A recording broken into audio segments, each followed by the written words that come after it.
Yep, get some. Oogaloo!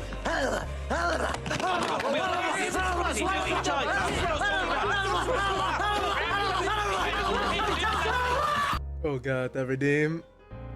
What's up, Nia? Sorry in advance for the cuss outs I'll get. Oh man. Good luck.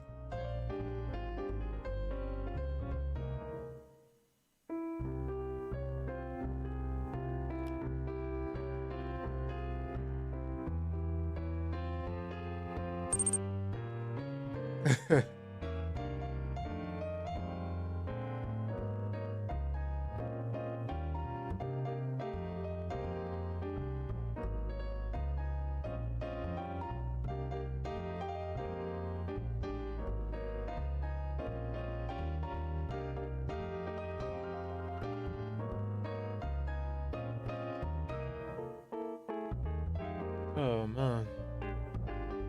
I think he'll be okay today. I think. We'll see what happens.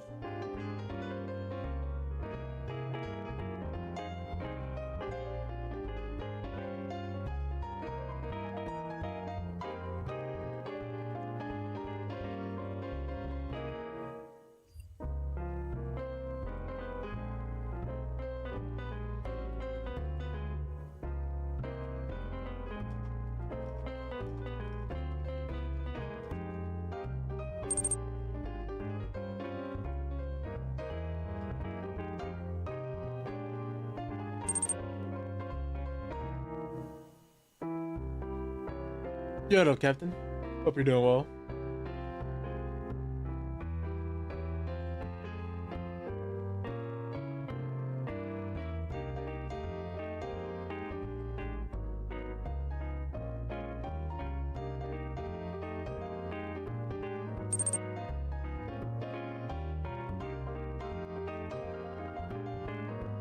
Nothing much. We're just gonna be playing some Tekken today after doing some gaming news. There's a lot of stuff that's been happening. It's kind of crazy. We got fake Nintendo lawyers running around DMCAing people's channels. Marvel Rivals fans screaming about a Hawkeye nerf. And just a bunch of other things that have been going on too.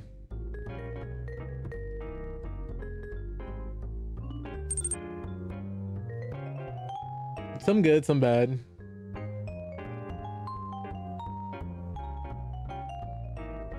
It's just gaming in general, so you know how that goes.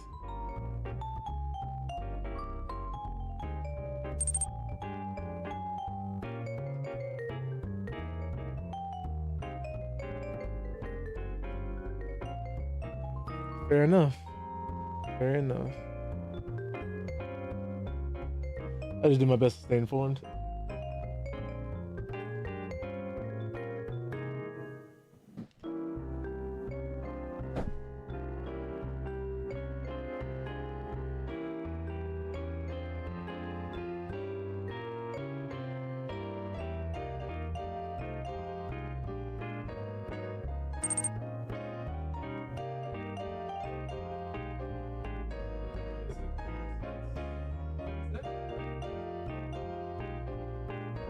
Plans for the new year?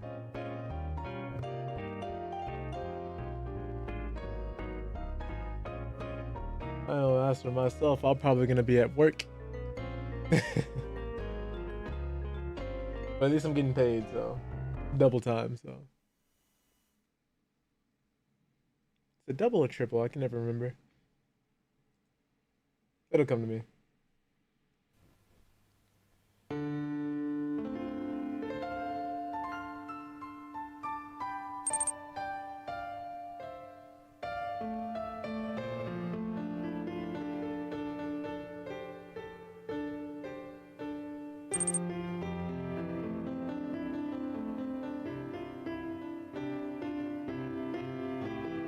Gotcha, that's fair. I know for me, a few of my friends and I like to get together on New Year's, but today might be the first New Year in a while where I'm actually stuck working, unfortunately. Been having to work a lot of holidays this year.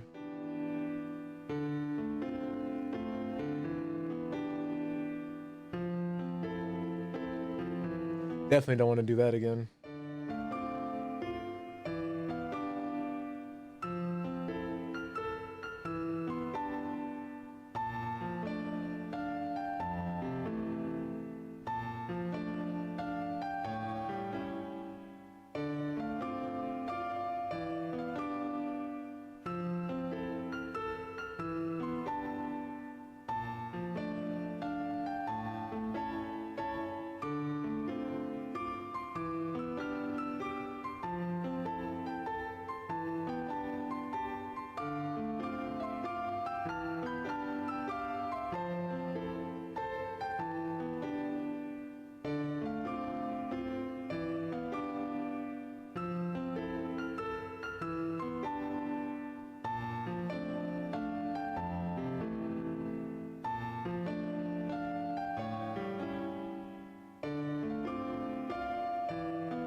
All right, y'all, we're gonna get started here. Let me just move a few things over.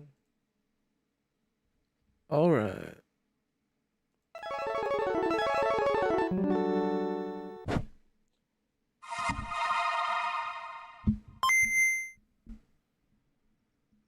No more heroes, it's hero, the hero, catch attention, nobody but yourselves must unless you do. Travis, it's kill or be killed.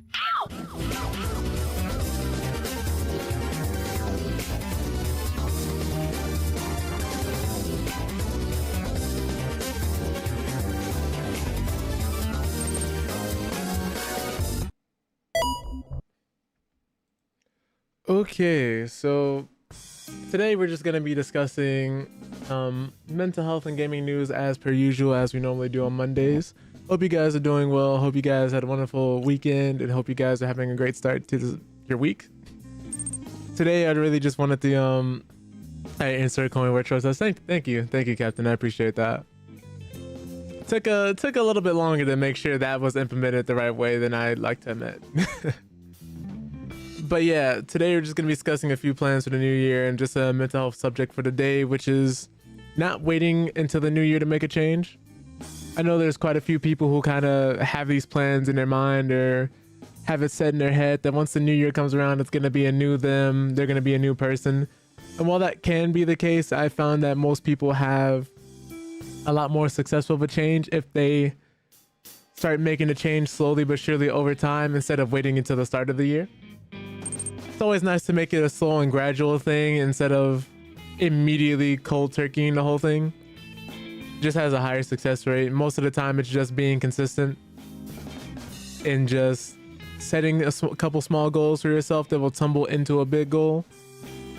You know, for some people it starts off as simply as just cleaning your room or going on a walk every so often, or not eating as many sweets and stuff as you normally would. It doesn't have to be something super big or something super life-changing, but it can turn into something like that by building slow consistency. But that's going to be our subject for today. And when it comes to just like different changes and things, that actually leads us into our first article of the day, which is unfortunately keeping with the wrong type of consistency. Let me actually switch screens here. We have the AAA games industry that are struggling to keep up with the skyrocketing cost of realistic graphics.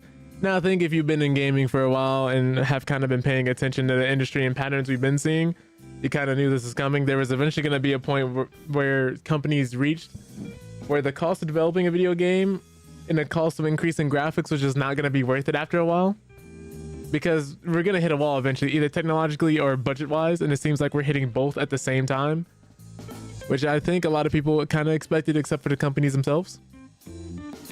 But let's go on and read this article and see what they get into the nitty gritty of why this may be.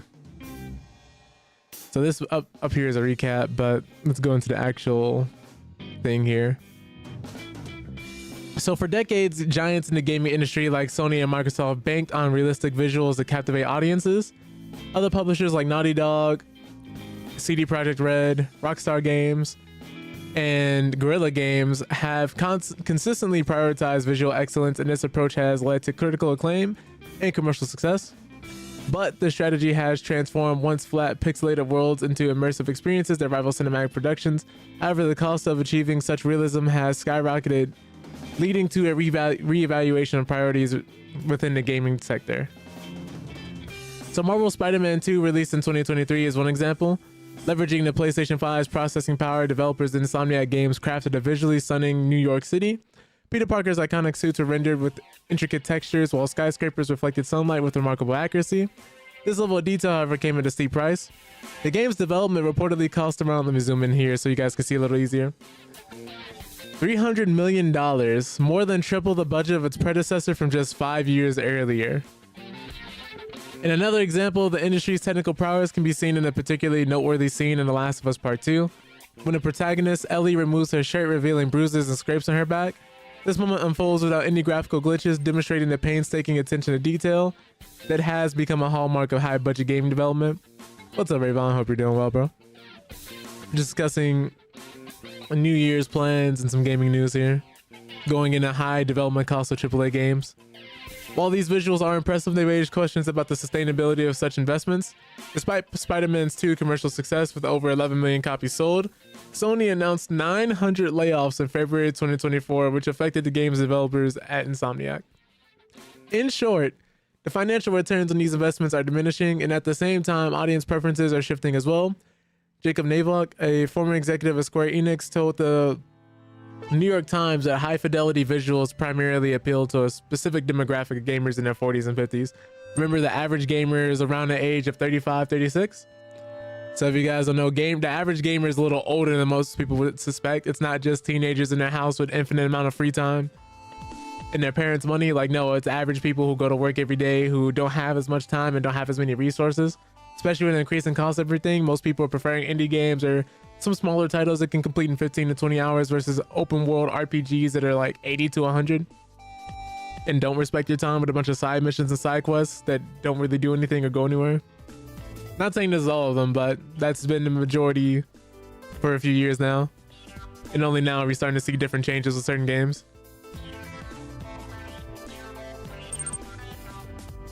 Oh wow, I did not know that. Playing Clive in Final Fantasy 16 before you play some Clive in Tekken. That's funny. But meanwhile, younger generations are gravitating towards games with simpler graphics but robust social features, such as Minecraft, Roblox, and Fortnite. Again, live service games that have been around for more than 5 years. So, you know, other studies have shown that most people are not playing new games that just came out.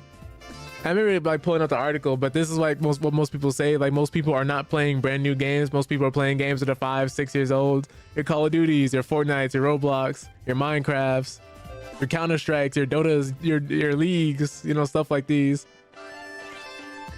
But for many young gamers, playing is an excuse for hanging out with other people, especially since, you know, so many spots and areas where you used to be able to hang out with, you just can't anymore. But this is said by, ooh, this name is rough. Joost van Drunen, a market analyst and professor at New York University. I really hope I didn't butcher that man's name. This social aspect has become a driving force in game design and popularity. As development costs soar and player preferences evolve, some studios are exploring alternative approaches. The live service model, which prioritizes regular content updates over graphical fidelity, has gained traction. Games like Genshin Impact have found tremendous success, generating billions in revenue primarily through mobile platforms. However, this model has risks. High-profile failures like Warner Bros. Discovery's Suicide Squad, Kill the Justice League, and Sony's short-lived Concord demonstrate the challenges of entering the competitive live service market. Industry professionals are divided on the path forward. Some, like David Reitman of PricewaterhouseCoopers, see potential in artificial intelligence to reduce the cost associated with high-end graphics. Isn't that a good sign? Others, like independent developer Rami Ismail, are skeptical of quick technological fixes and worry about the industry's current trajectory. So that is our article for AAA video game costs for the day. That's it's kind of interesting wondering like how many people are going to keep doubling down on this business model and how many people are just going to be like, this isn't working long term. I guess we're going to have to wait and see. But more AAA development news. I don't know if you guys remember last week, we actually read an article about some delisted Cartoon Network games and some Adult Swim games, and we actually got word on one of the studio's reactions behind one of the Steven Universe games. And it's highly unfortunate, man. So developer Grumpy Face Studios recently voiced how heartbreaking it was to see the games published under the Cartoon Network Games label be delisted across all platforms. Grumpy Face Studios is best known for its collaboration with Adult Swim games and Cartoon Network games, releasing a variety of mobile titles based on shows that were aired on the network. Some of the shows that Grumpy Face Studios worked with include Adventure Time, Regular Show, along with Steven Universe, the Light Trilogy titles that were released on major consoles and PC. Unfortunately, some Grumpy Face Studios developed games can no longer be bought legally. Earlier this December, at least 6 Cartoon Network published games were delisted across various digital storefronts, including Steam and Nintendo eShop. Throughout 2024, Warner Bros. Discovery, the parent company of Cartoon Network, has been shelving nearly completed projects and delisting original films from its streaming services to cut costs. I think most infamous about this was the Batgirl movie that was pretty much done, and then they just outright removed it and deleted the film entirely for a tax write-off. But that's another thing entirely. So this has affected video games too, of course. And of the games that have been delisted from sale, Grumpy Face Studios' Steven Universe Save the Light and Steven Universe Unleash the Light were among them. The studio recently put out a statement to clarify how it's been affected by the recent delistings. On Grumpy Face's official Twitter account, the studio posted how it wasn't involved with the decision to delist Steven Universe, the Light Trilogy, or Teeny Titans games. The account also notes that it is unable to speak about the matter further, and all questions regarding the removal of these titles should be sent to Cartoon Network and Warner Brothers instead. The tweet ends with how the studio was heartbroken over the decision, with many fans sharing the same sentiments. And they were not involved with delisting Steven Universe and Teeny Titans games, and they actually had to release a statement a statement about it, which is unfortunate. Also, Wario64 is on Blue Sky if you guys were wondering about like one gaming news outlet to follow. This is pretty trustworthy source here. But Steven Universe Light Trilogy was a series of RPGs based on the Cartoon Network animated series. And while the first game in the trilogy, Attack the Light, was exclusive to mobile devices, the sequels, Save the Light and Unleash the Light, were released for PC via Steam, Nintendo Switch, PS4, Xbox One. Teeny Titans was a game based on the Teen Titans Go show, which sees Robin collecting and upgrading his figures to win tournaments against other characters in the game, similar to Pokemon. And of course, other games that were delisted were the Adventure Time game, Samurai Jack game. And this isn't the first time Warner Brothers has attempted to delist 7 of its games. There was a mass delisting in March 2024, though many of the Adult Swim published games were saved thanks to the public outcry. And many fans voiced their outrage about Warner Brothers removing these games without any warning, with some also trying to preserve some of these lost titles. So it's just sad, man. Like with the exceeding costs, with bigger and bigger budgets, and then most companies looking to save themselves a couple bucks anywhere, it's just, we're gonna see more stuff like this, which just sucks, man. Just unfortunate and unnecessary. And unfortunately, speaking of unnecessary, we have YouTubers that are being targeted by fake Nintendo lawyers. So someone who's been disguising himself as a fake Nintendo lawyer has been targeting certain YouTubers with DMCA takedowns. But let's go on to read how bad this has gotten exactly. I saw this article yesterday and I was like, there's no way. Like, why would they do this? But YouTubers covering Nintendo games and featuring gameplay from its titles are being targeted by fake DMCA takedowns. And this has been a problem with YouTube for years, and YouTube still has not done anything about it. If some people want, there have been people who've made a song, who have copyrighted that song, who for some reason had other people posing as them, who tried to take the song down and tried to reroute the system so it pays them instead. It's really weird, man. Some people even get DMCA takedowns on their own things they've made by YouTube directly. But YouTube has a DMCA system in place where they can make it very easy for someone to file a fake copyright takedown request. Happens a lot of times when YouTubers are beefing, they'll immediately copyright claim your video to get it taken down. It's a big problem on YouTube, and they honestly should do something about it. But let's go on and read this article. What's up, Trinetta? Hope you're doing well. Are you done streaming Marvel Rivals? But hope your new year, well, hope the new year is going to be starting well for you when it hits this Wednesday. Don't know if you have any plans, but hope it's going well so far, you know, ending 2024 on a good note, I hope. But something that's been abused by others in the past and can be weaponized against unsuspecting YouTube channels. Nintendo has a history of being very protective of its IP throughout the internet as well, and YouTube is no exception. Gaming YouTube channels cover all sorts of aspects of the games industry, but Nintendo has the trickiest track record when it comes to allowing YouTubers to post Nintendo related content. Nintendo has been strict in its takedowns of gaming content in the past, with developer Gary's Mod being forced to take down 20 years worth of Nintendo content as a result of a DMCA notice from the gaming giant. However, now it seems like figures posing as Nintendo higher-ups are getting videos removed entirely. So, late this September, the YouTuber Dominic Nintendo Numair received a takedown notice from what seemed to come directly from Nintendo. However, something was strange about the email address the notice came from. Instead of the usual Nintendo domain, the email was followed by an address using the encrypted service protonmail.com. YouTubers have the choice of fighting a DMCA takedown notice, but at the risk of their own channel. However, there have been rare cases of YouTube channels like Did You Know Gaming winning a DMCA case against Nintendo, that was wild to see. But Nintendo investigated the email further and looked into similar claims involving other creators. The email was signed by Tatsumi Masaki, and according to The Verge, no such legal representative exists in Nintendo. A real person by that name does exist in Nintendo, but in Kyoto, Japan, and not Nintendo of America, as the email claimed to be from. Nintendo's long history of taking heavy-handed legal action, like how a fan-made Pokemon FPS was scrubbed from the internet after being hit with a takedown notice, makes it understandable why one would believe the fake DMCA takedown is legitimate. But he later reached out to Nintendo himself to see if the email address was legit, and surprisingly, he received a reply. And according to The Verge, Nintendo replied in an email on October 10th saying that please note that Tatsumi Masaki at protonmail.com It's not a legitimate Nintendo email address, and the details contained within the communication do not align with Nintendo America Incorporated's enforcement practices. We are investigating further, and after cleaning up takedown notices, further emails were sent from a spoof Nintendo email address attacking Nintendo's videos once more. Much to Nintendo's frustration, DMCA takedown requests on YouTube continue to be used as a weapon to issue fake claims. YouTube has been very silent in these events, and false copyright strikes on YouTube continue to be an issue. It is just highly unfortunate, man, that it's so easy to like do this that somebody could come in and just pretend to be Nintendo and send a DMCA claim against your channel, and there's really not much you can do about it. Like, he had to send an email to Nintendo themselves and hope they responded, because if they didn't, what else was he going to be able to do? And they suck to fight because YouTube has a very hands-off policy when it comes to dealing with DMCA claims. Their whole thing is if they started dealing with claims now, they'd have to go back and open up so many cases because it's so easy to file a false claim.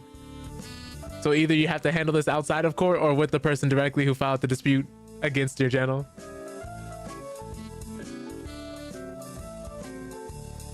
But going forward, gifts? Wow, that would be surprising. Like, it wouldn't surprise me if it happens with gifts, because like, let's say you're using a person's face or their IP or their characters and they necessarily don't want you to. I would believe it'd be less common, but I wouldn't know. That's interesting though that it happens with gifts too. Did not know that. Like, it doesn't immediately like be like, oh, I never would have thought, but it's just like, that's interesting. That somebody like find you using the gift and be like, that's mine.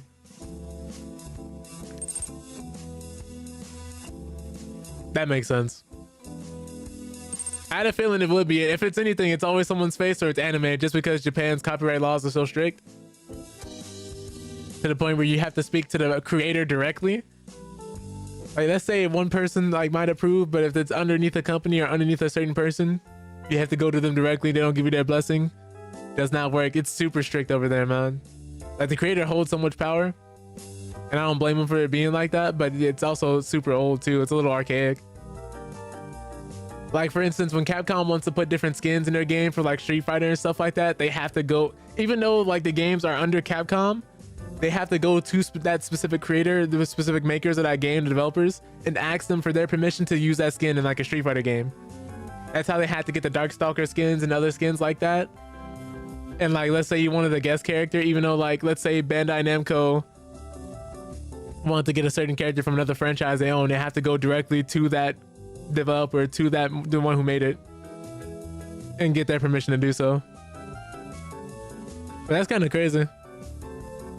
Everybody has different policies and stuff like that. That's why like when I first started streaming on YouTube, there'd be certain like J-pop songs I would use, and a lot of them be fine, but then there'd be one song I would play and it would block the whole video. It would take the whole video down because the company behind it just did not want their music playing at all anywhere that wasn't approved by them, which is understandable. But yeah, going forward here, Marvel Rivals fans, it seems like they're tired of this man Hawkeye. They said it's time to nerf him. We're tired of getting sniped in our games, but let's go on to see like why exactly this has happened. So Marvel Rival players have flocked to social media to express their extreme disappointment with Hawkeye, stating that he's overpowered and needs to be nerfed. Players have recently had similar complaints about Hela on Marvel Rivals, especially when talking about her ultimate ability, which allows her to snipe players from the sky with excellent precision and damage. When Hawkeye and Hela combine, they can make for an unbeatable combo. And Hawkeye acts as a duelist within the hero shooter, meaning his main role is to dish out as much damage as possible. While he was initially well received at the game's launch, players have slowly started to discuss how powerful his ability kit is. His moveset includes a basic ranged attack that doesn't have to reload, explosive arrows, and a melee ability that helps him avoid foes, and the ranged heroes and only targeted player complaints. As fans also feel Jeff the Landshark's ultimate ability is overpowered in Marvel Rivals. Hawkeye, Hela, Iron Fist need nerfs bad. Jeff's all need to be adjusted because if you're hugging them all, you shouldn't be sucked. Oh man. Yeah, I know there's a lot of people calling for a lot of things now. I want to see how the game is after it sits for a bit. I can definitely see there are some things that do need to be fixed, but I'd want to see what's all balanced and what's all stuff that people haven't figured out yet. I want to see like how much is just people complaining and how much are like legitimate concerns, because this happens quite often. Most of the time, like, it's an issue with a character, people think that is an issue, but really it's this other thing that they don't even think about, because this other thing is such a big problem that's caused by the thing that you don't see. Like that's what I want to see. But let's go on to read here. But throw RA Mason or throw Raw Mason, not sure what they mean, how they pronounce it here. But they recently posted on Reddit about their distaste for Hawkeye, stating that the matches where he is on an opposing team make the game less fun. Another Redditor recently pointed out that Hawkeye does 320 headshot damage as a baseline and 20% more damage with the seasonal bonus. Now, he does that baseline with 20% extra damage. Yeah, there's no way he's not one-shotting almost everybody in the cast, except for a few tanks, and that's if they're full health. But many fans want Marvel Rivals to remove seasonal bonuses altogether, but still feel Hawkeye is overpowered without the boost. Part of the problem is that many fans don't feel there's a proper way to counter the duelist, stating that he can shoot arrows from very far away and has tremendous mobility to get out of trouble. See, that's the problem here. That would be the problem here. They would be fine with the damage if there was a proper way to counter him, and if his arrows didn't shoot that far away. Like, either they had to just like, either they have to give more people different ways to counter him if there aren't already, or nerf his mobility a little bit, make it more like Adam Warlocks to make him a sitting duck, and I think more people would be okay with that. But let's see here. It is combined with the fact that his ultimate ability allows him to shoot shadows of where an enemy was instead of them having to track their movement in real time. That's a lot. That is a lot. Have concern getting heals from 2 healers and shield from Penny Web in Hawkeye, or Iron Fist is 2-shotting you. Oof. The Hell on Hawkeye received a lot of criticism from fans, and they have both been the target of hero bans which player reach diamond ranks in the game's competitive mode. Because of this, many players feel like Marvel Rivals should enable hero bans in all competitive ranks, as fans think it makes the hero shooter more fun. While some gamers believe NetEase games will rebalance the launcher will rebalance the roster, excuse me, when it launches in season 1. Others are worried the developer is spending more time expanding the roster instead of improving the heroes already available. I can see the concerns, because like, yeah, if there isn't a way to counter him that most people could see immediately, there's definitely going to be complaints.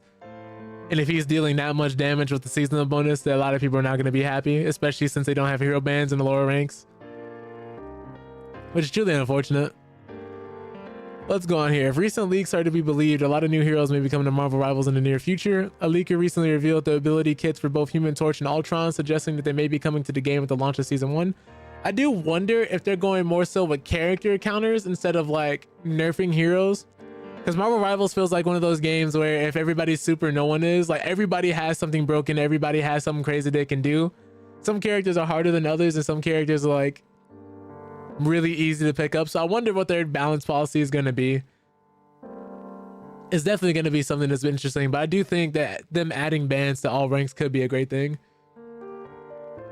It kind of feels like if you have to wait until Diamond to get there, it kind of sucks, because there are certain characters that'll be really big problems at lower ranks that you can just stop entirely. But we'll see. Maybe it'll change in season 1, maybe it won't. Gonna have to wait and see on that one. But a leaker recently revealed the ability kits for both Human Torch and Ultron, suggesting that it may be coming to the game with the launch of season 1.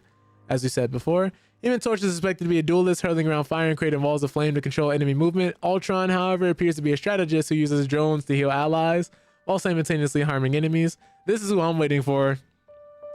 Ultron, because he can fly, he's a flying support. We're gonna need that. We're gonna need that. When no one else is looking up and focusing on Iron Man, I'm there, flying in the sky. But with so much in the horizon for Marvel Rivals, many players are looking forward to seeing what comes next.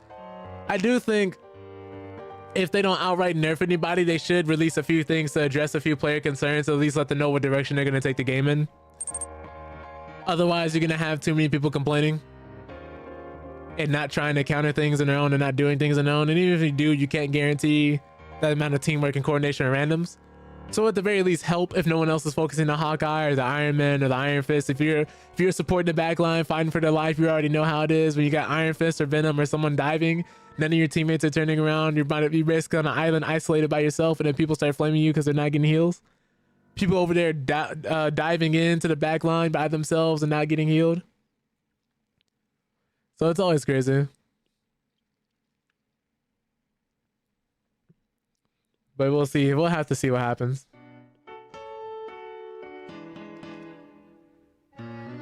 I can definitely see why you'd say there's too many duelists in the game, Janetta.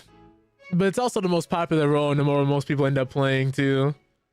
I think that's why most hero shooters have a lot more DPS characters than like tank or support, because most people just end up playing that role anyway.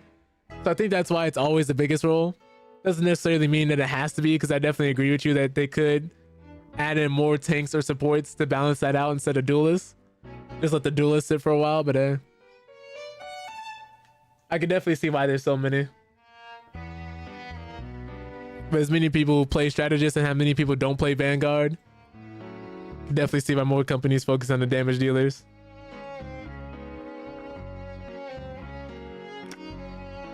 Truly is unfortunate though. Let's go on here. A pleasant surprise this year was Indiana Jones and the Great Circle. I honestly expected the game not to do so well, because I was kind of like, who wanted the Indiana Jones game? But apparently a lot of people did. And as long as it was good, they wanted to play it. So I was like, hey, you know, I was wrong. I thought this game was going to be bad, but I'm glad it wasn't. I'm not one of those people that just wants to see a game fail or wants to be like, oh, this game's, you know, going to be trash. But I'm glad that so many people enjoyed it and it's receiving success. And we get to see the late Tony Todd in the game too, which was really cool for him to be in the game. One of his last performances while he was alive. So that was really cool to me. But it was so successful that Disney reportedly picked up the phone and wants more. And this is weeks after Lucasfilm Games boss expressed interest in the idea. But Indiana Jones and the Great Circle has been a pretty great play, but it's also been a seemingly great success as rights holder Disney reportedly wants more indie games in the future. That comes courtesy of Windows Central journalist and leaker Jez Corden, who said he's heard that Disney picked up the phone and wants more Indiana Jones. In an episode of the Xbox 2 podcast, weeks after Machine Games Bethesda launched their own first-person take on the iconic Tomb Raider's adventures. Just earlier this month, Lucasfilm Games Vice President and General Manager Douglas O'Reilly spoke about the possibility of more whip-cracking adaptations too. While nothing's officially in development, Riley said that the teams are always looking for great stories, and the good news is there's a lot of space in between the films where we could tell more and more Indiana Jones stories that I think would be super interesting. We don't have any official numbers for how well Indiana Jones and the Great Circle is doing now, but Circana's Matt Piscatella revealed that it was the second best-selling game in its first full release week in North America, trailing only Call of Duty Black Ops 6. Despite being available on Xbox Game Pass at launch, and our Indiana Jones review, among others, was glowing with praise. And even after vowing that no one else could play the character, Harrison Ford even gave props to the game itself and Troy Baker's great performance. With critical acclaim, solid commercial success, Harrison Ford's blessing, and seemingly Disney's confidence behind them, the team at Machine Games could probably expand upon its new unique brand of Nazi bashing, puzzle solving, exploits as well into the future. Although I hope the studio gets a chance to conclude their other anti-Nazi saga in Wolfenstein 3. That'd be cool to see. I guess if Machine Games is good at anything, they're good at making games where you punch Nazis in the face. We'd love to see that. But speaking of other great successes and wonderful news as well, we have Pal World's Fade Break update, which is already a big success, which is wonderful to hear. So Pal World's Fade Break update is already looking like a big success, with its release prompting tens of thousands of fans to return to the game. Based on the Steam player data alone, Pal World is currently the most popular it's been since March 2024, when its initial momentum wore off. Pal World received a Fade Break update on December 23rd and has immediately peaked over at 136,000 concurrent Steam players later that day. But since the patch was on a Monday release, it was expected that the true impact wouldn't be observable until the following weekend. And sure enough, the game's popularity on Valve's storefront has been steadily increasing ever since. According to publicly available data scraped by SteamDB, Pal World peaked at 212,817 concurrent Steam players around 9 a.m. Eastern Time on Sunday, December 29th. This is by far the most simultaneous players that have been recorded on Valve's platform since early March 2024. Since that last time being the survival crafting game surpassed 100,000 concurrent Steam players was back in late June 2024. shortly following the debut of Pal World's Sakurajima update. Oh my god, so it peaked 50% higher than their last update on Steam. And while Sakurajima led to Pal World being played by approximately 143,000 Steam users at once, Daybreak improved that record by nearly 50%. It's presently unclear how the Steam success compares to the game's current momentum on consoles. The PlayStation version of Pal World is currently not in the top 10 PlayStation Store games in the United States, while its Xbox counterpart is nowhere to be seen on the most played section of the Xbox Store. But that's not necessarily to say that Pal World isn't enjoying comparable momentum on consoles, especially since it's unclear how Sony and Microsoft track game popularity on their systems. Compared to its January 2024 launch craze when it peaked at over 2 million concurrent players, Pal World is still lost the vast majority of its PC user base as of late December. Pocketpair CEO Takuro Mizobi recently described Pal World's player count decline as natural, stating that many people who purchased the game experienced a lot of what it had to offer by the time they dropped it. The Japanese studio plans to continue providing players a new reason to return to the game moving forward, with Daybreak being just the latest example of such efforts. Take your time and sound it out, you'll get there. Hey, we're trying, Rage. English is hard, man. Pocketpair has yet to share a content roadmap detailing what fans can expect from Pal World in 2025. However, in the meantime, the developer just recently released a minor patch meant to fix some bugs introduced in the Daybreak update. Identified by version number 0.4.12, the update rolled out to the PS5 and PC on December 26th before making its way to consoles. Oh my goodness, yeah, take my time, sound it out. Thank you, Rage. Same to you, bro. Same to you. These words are really just, beating my ass all day. It's always when I'm reading news too. Like, I realized it's gotten bad in other aspects too. The other day I was talking to my girlfriend and I spoke for 30 seconds and what came out of my mouth was complete gibberish. I just walked away. I just walked away. I was just like, this conversation's over.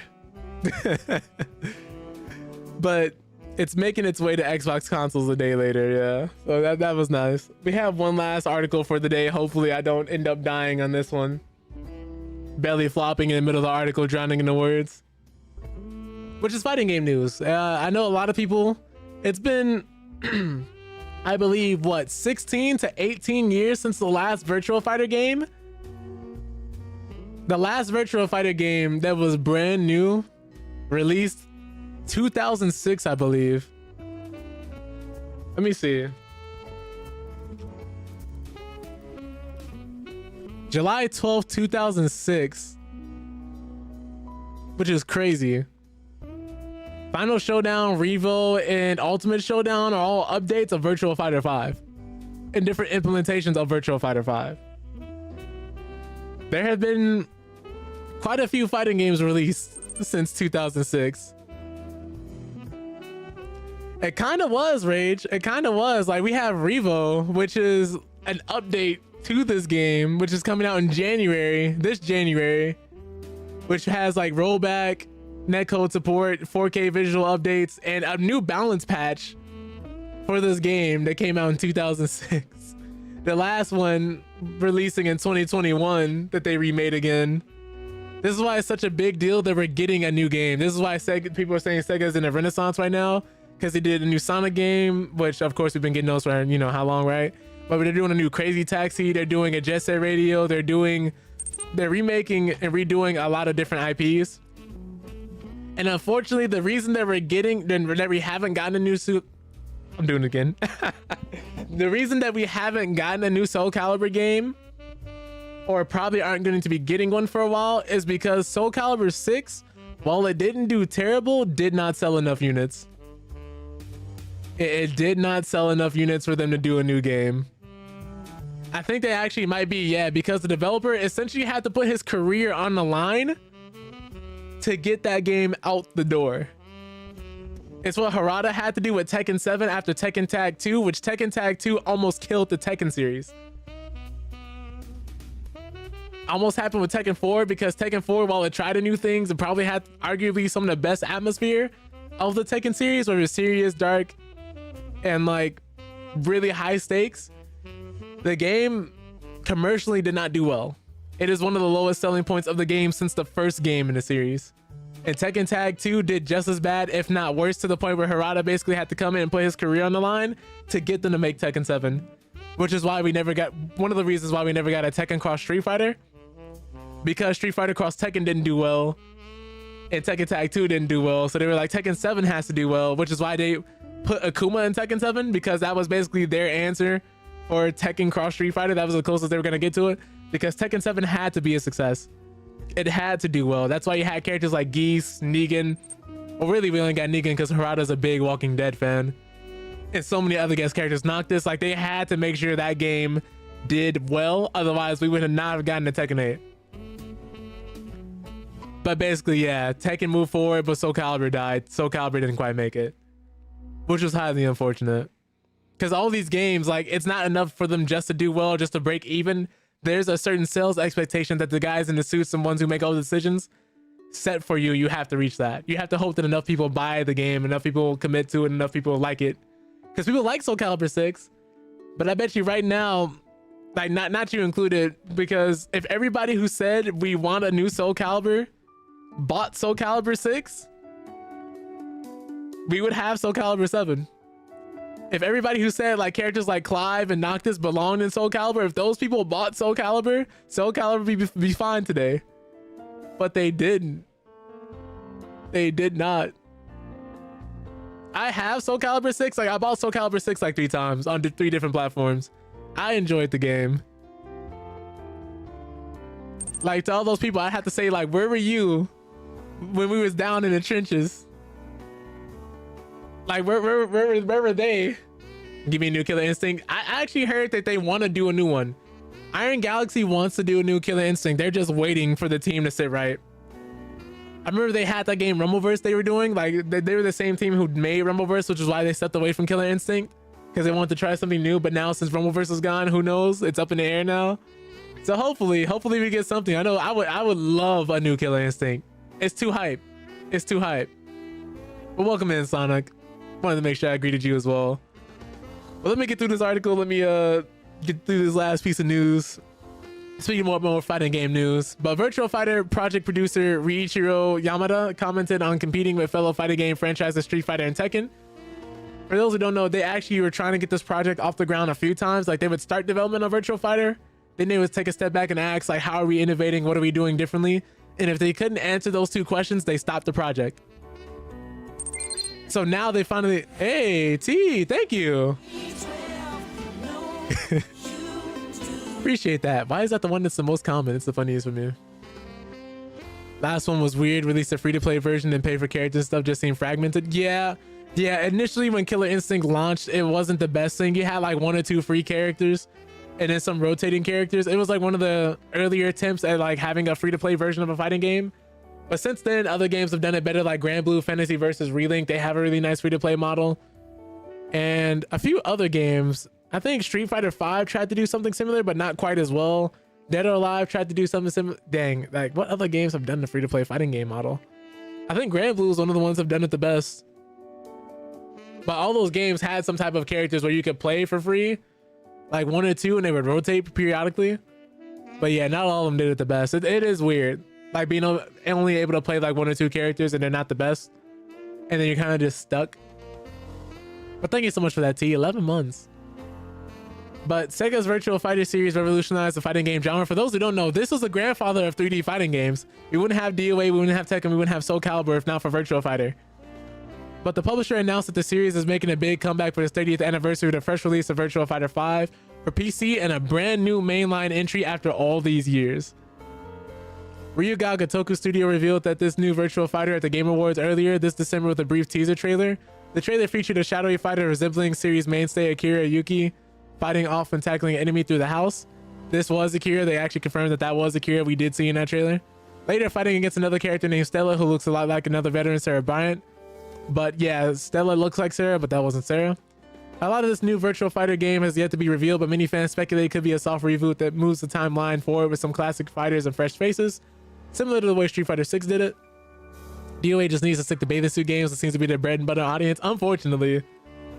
But with DOA 6, that's another thing I was so sad about. They tried to move away from the roots. It's like DOA 6 had 2 fans. Those who were there for the jiggle physics and those who were there for the fighting game within. And then you had the small middle portion that were there for both. And then they were like, okay, we're gonna cut out half the audience because we want to be taken seriously, right? We don't want to be known as the jiggle physics, the horny fighter game. We want to do something serious, something different, make it more dramatic. We want to lean heavily into the fighting game aspect. So everybody's like, okay, cool. We get that. You want to get off the gooners off the game, fine. If that's what it takes to get a better fighting game out, y'all, cool. And then the monetization happened. Once you took all the jiggle physics out the game, all the horny whales that were willing to pay top dollar for skimpy outfits because of the jiggle physics. Once you took the jiggle physics out but kept that same monetization, you lost more than half your audience. Not to mention the fighting game aspect of it. While it was okay, the game felt terrible just due to the limited options, especially on PC. The netcode wasn't the best, and then it all started falling apart. Like DOA 5 last round was something wonderful that they did with that series, and then 6 came out and just ruined everything. Like that was the same game where you had to pay $5 to change your hair color to blue. And once you changed your hair color to blue, if you wanted to get a new hair color and then switch it back to the old hair color you have, guess what? You have to pay again for the same hair color you just bought. Horrible ideas, man. That's one of the reasons why that game bombed so hard. Let's go ahead here. They commented on bringing back the iconic 3D fighter in competition with Capcom and Bandai Namco. Yamada noted that the fighting games have evolved in 2020s and acknowledging the challenge Virtual Fighter will face when making a comeback. And to that end, Yamada says that Virtual Fighter is competitive, realistic fighter, so developers plan on making a game that extends and surpasses that baseline. As such, the first goal of the project is not only to be a competitive title, but also make it appealing to a lot of people. So a lot like what more fighting games are doing, you see this with your simple controls and Tekken 8, you see it with your modern and Street Fighter 6. Soulcalibur 6 has something similar. Dragon Ball FighterZ, auto combos, stuff like that. A lot of these fighting games are trying to appeal much more to the casual gamer. So that's why they're getting extra modes and stuff that they used to have like way back in the day. And so much more content for casual players because that's what's going to keep the game alive. Of course, you're going to have your hardcore and dedicated fan base that's going to play no matter what. But fighting games are now more starting to realize that, yeah, that's cool and all, but we need to make sure we have some type of influx of constantly new players coming into the game. That's what you get with guest characters. That's what you get with like new updates and changes to the game. Just stuff like that. We discussed this before. Them jiggly bits have better hitboxes, evidently. That's kind of crazy. But when asked about how the developers plan to make Virtual Fighter shine compared to Tekken and Street Fighter, Ryu Gakutoku studio producer Masayoshi Yokoyama explains how they're planning on revitalizing the game, comparing it to how the Like a Dragon / Yakuza series was created by making an action-adventure game and adding the culture of Japanese nightlife. In that sense, RGG Studios' plan for Virtual Fighter seems to be taking the base of the game and added distinctive features to make it stand out, such as a new story mode, since the original games don't focus that much on the plot. And Masayoshi also commented on the gameplay and action of Virtual Fighter, saying it's much more realistic than RGG Studios' flagship series as well. Despite that, Masayoshi says that it could also be to its benefit, pairing a very realistic setting and surroundings to make the new game shine. Fans are eagerly anticipating what the next Virtual Fighter game has in store. I think Virtual Fighter would do well as a base framework, like reskinning or like UFC fighters or something, and would sell. The virtual aesthetic always seemed bled to me. Yeah, I get that. I know like after like 3 or 2, 4 and 5 kind of got like streamlined and it was like not as good as it could have been, but they've always been very innovative. I think that's one of the reasons why we haven't seen a new game for a long time, is because they want to do something different. Virtual Fighter's presentation has already been considered lackluster compared to other games because it's not as flashy, it's not as big, it's not as in your face, it's not as like super crazy combos on screen. It always seems kind of simple, kind of dumbed down, kind of slow for a lot of people, especially if you're like looking from the outside looking in. Like the game has a lot of depth, but the presentation is a little, for most people strikes them as stale bread. Kind of like the same problem I have with certain characters in different fighting games, like when Ryu was in Street Fighter 5 or Shaheen in Tekken 7, I referred to those characters as stale bread because like while they were solid, you didn't really want to learn them because they were so simple and they were just like kind of like compared to playing other characters. They had things they could do that would seem kind of cool on paper, but then you see it in action, it's kind of like, oh, okay. Versus in Street Fighter 6 and Tekken 8, where they're really flashy, they're really cool, and they're really dope to look at.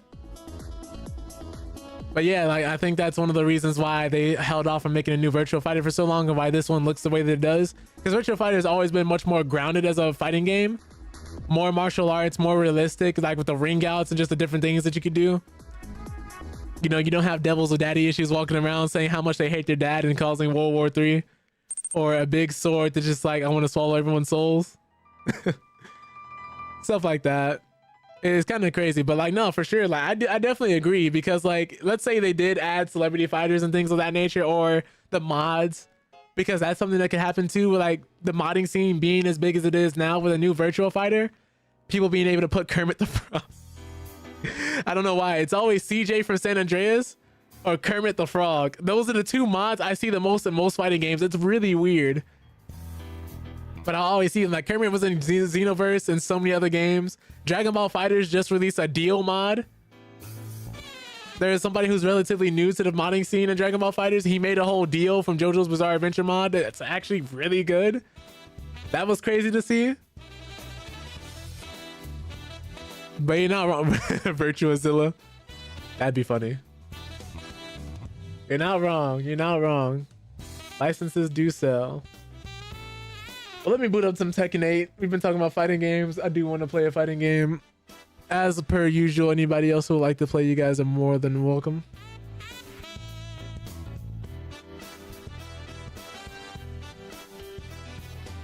Sometimes I'll be having to like vet complete strangers before we play them, because you know some people only come through to try and embarrass a streamer or be toxic and then leave after one and dunning the whole lobby.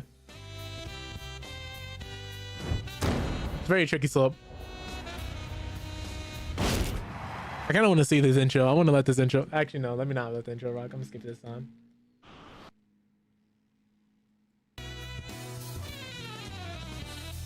Oh god.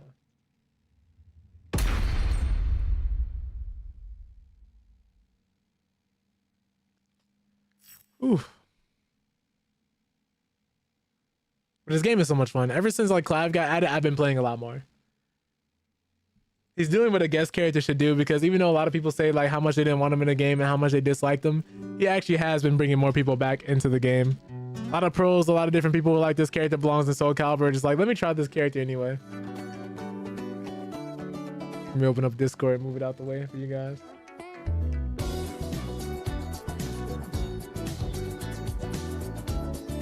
Kind of crazy how that happens, because the same exact thing happened with Noctis when they added him. People said the exact same things about that character.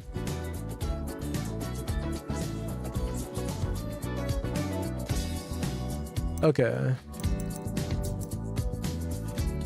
I want to practice a few combos. Well, I want to practice like a combo. Select and make your first pick. 10, 9, 8, 7, 6. Choose and pick the best one. 5, 4, 3, 2, 1. Select and make your first pick. 10, 9, 8, 7, 6. Choose and pick the best one. 5, 4, 3, 2, 1. Select and make your All right. 10, 9, 8, 7, 6. Choose and pick the best one. 5, 4, 3, 2, 1. Select and make. Get ready for the next battle. Oh snap, I forgot to mix two songs around.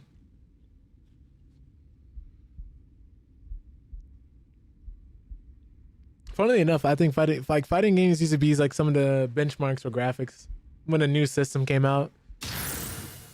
If there was one thing that was gonna look good typically after a new game came out, it was those fighting game graphics. Not a new game, a new console came out.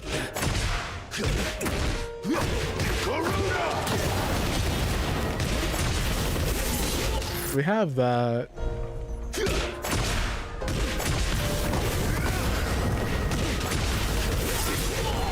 Just in case certain combos don't work against certain people. So what if I do this then?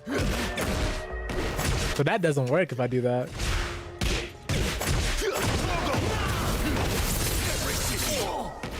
So less damage for these combos, but you get more stacks for your meter.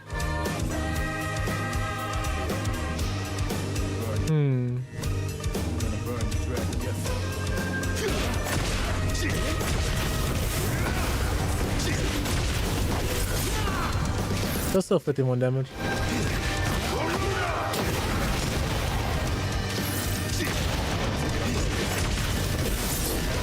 Oh, that doesn't work?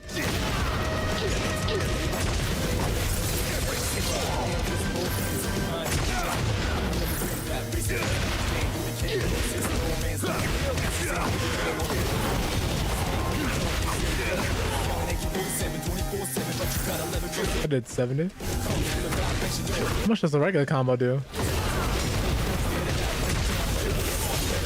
67, so...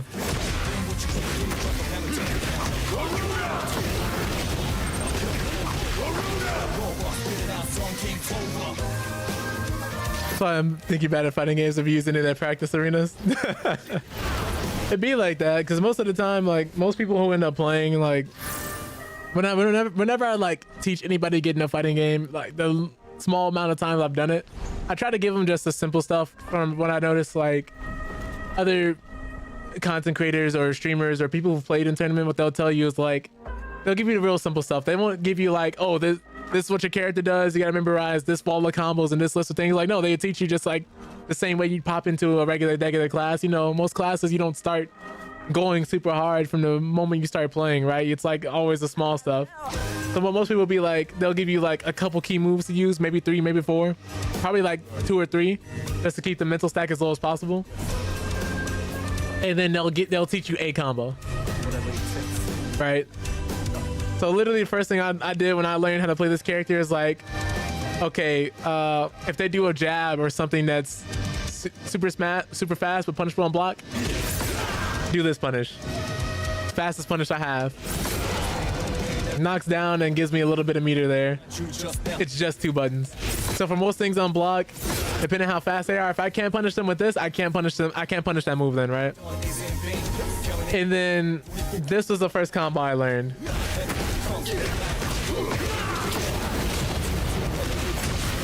But like, let's say I wanted to make this even simpler, right? Because that looks like a little too complicated, right? I'm gonna press down forward in 2 to do this launcher, right? And then I'm just gonna mash like Y if you're an Xbox player or triangle if you're a PlayStation player. And by 2, I mean, you know, Y or triangle. So I'm holding down forward, pressing 1 button, and then I'm just mashing 1 button. If you know literally nothing about this character, that's a combo you can do. It's just one button. I'm pressing 1 button doing this. That's literally just 1 button. I'm not like doing any fancy movement over here on the side. Like if you look at the input history, it's just 1 button. And then everything else is just gonna come like slowly but surely over time. The more you play, the more you add, and there's certain things you're gonna realize. Plus you have a replay system, so it's like, oh, okay, what move could I have done that? What move could I have done there? You just take over the replay, go through your list of like your fastest punishes, and then you'll just like react accordingly, and then you just keep building your knowledge from there.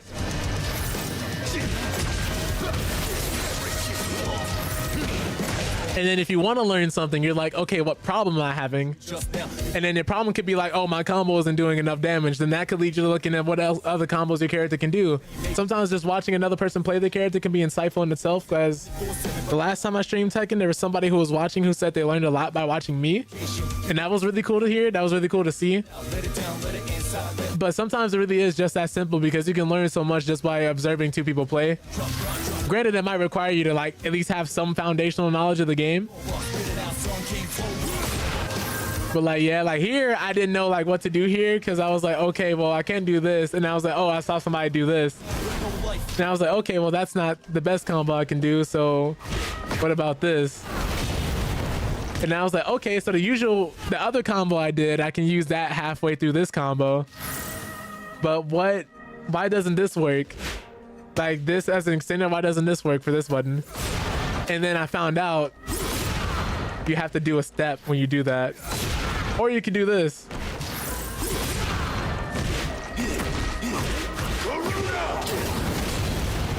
If the arena is small enough. Otherwise, it'll drop. Wait, say what happened? Oh, I got you.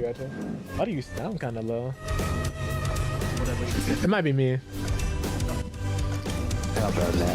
Oh God. All right. You said you trying to lock in on Final Fantasy 16? You go play those? Play some casuals. Open the room up. Yeah, sure. Let me get in a few games of No, take your time. Yeah, some regular matches here. Because I realized I can do the combos and stuff just fine. But I realized this combo that I would normally do, it was dropping on Reyna. Get ready for the next battle.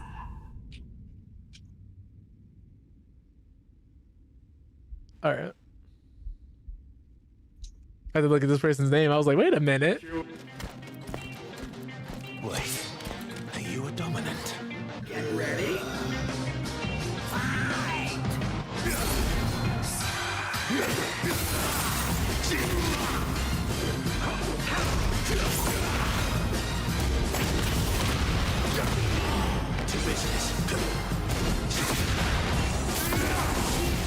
Okay.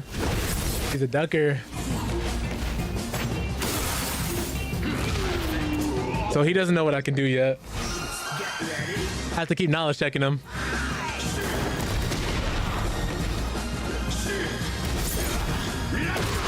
That's a mid.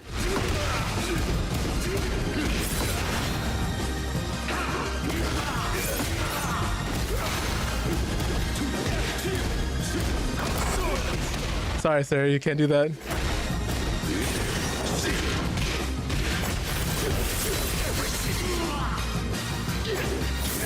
Okay. So he's using that move for like the evasion. I didn't think I was close enough for that.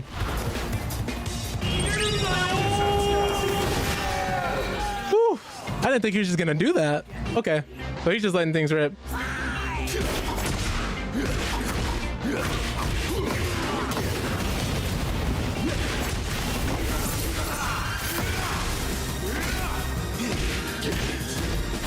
No, sir.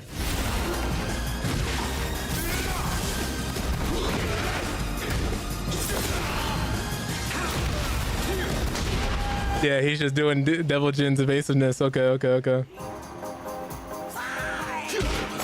I had a feeling he pressed again. After you fought like so many different people in fighting games too, a lot of like what would help you would come through experience. Because I fought people like this before.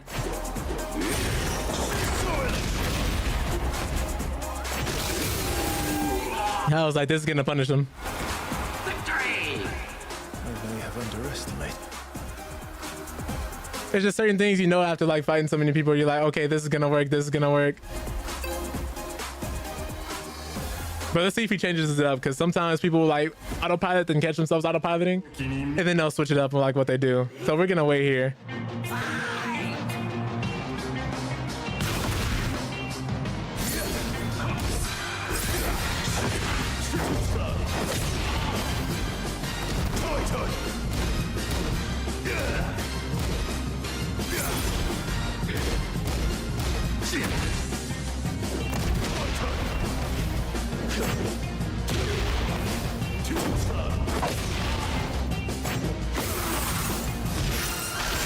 Figured he might armor there.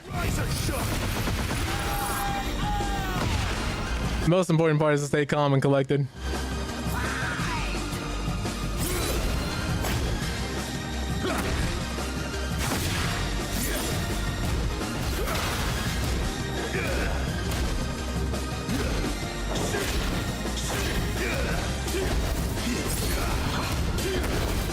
He's just letting strings rip. Okay. The combo.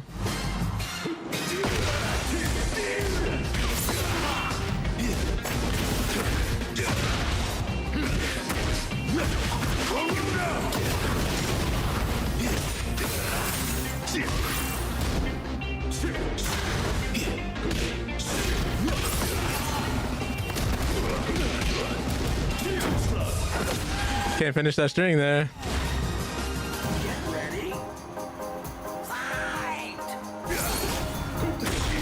Oh man.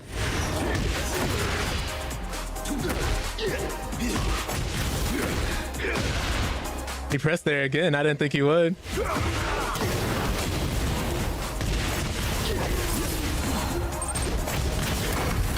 Can't do that.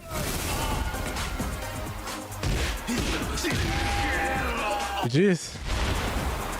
Victory! I've underestimated this place.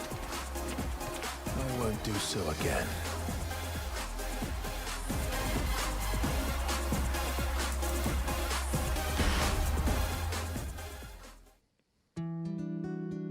Let me see. There's one thing I needed to fix before we go forward here.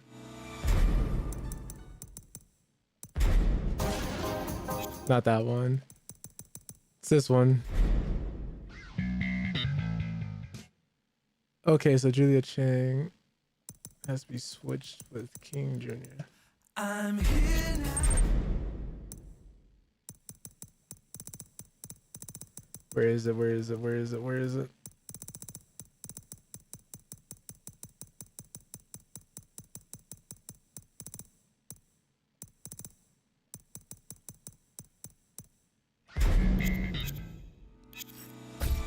There we go. I had to remind myself to do that. Hey, Yvonne, let me know whenever you're good. I'll make a room. I'm gonna switch over. 10, 9, 8, 7, 6. Choose and pick the best one. 5, 4, 3, 2, 1. Select and make your first pick. 10, 9, 8, 7, 6. Choose and pick the best one. 5, 4, 3, 2, 1. Select and make your first pick. 10, 9, 8, 7, 6. Choose and pick the best one. 5, 4, 3, 2, 1. I wish we would have gotten like Heihachi with Amnesia for a little longer. That would have been cooler. Get ready for the next step. Honestly, yeah.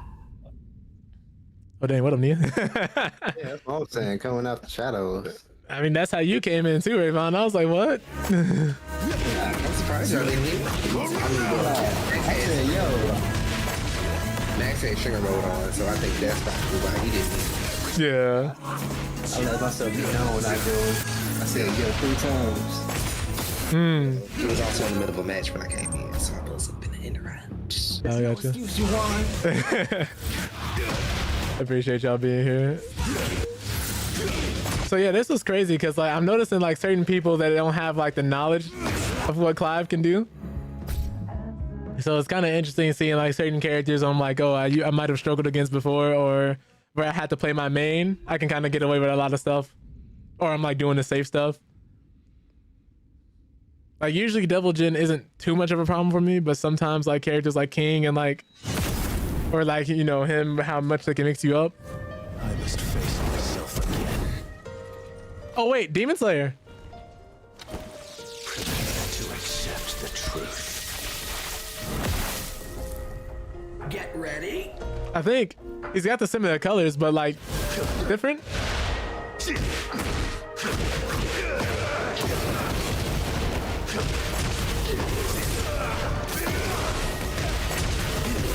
Does he do it again?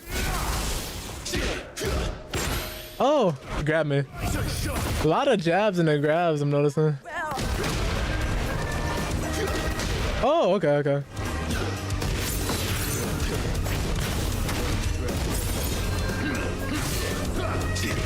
Yeah, he's trying to jab me in the throw. Get ready.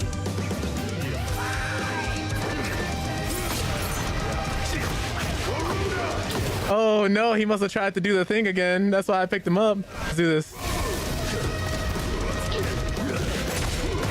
Nice. Okay, okay. So he's trying to jab me to mix me up. That's not safe.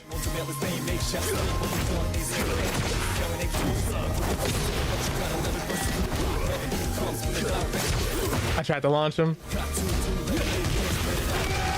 Okay. So he's intent on running the mix-ups.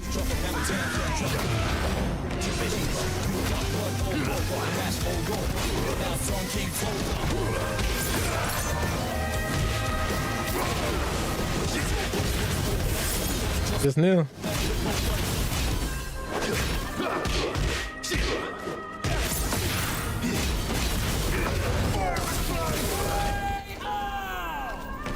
We just gotta be more fundamentally sound here.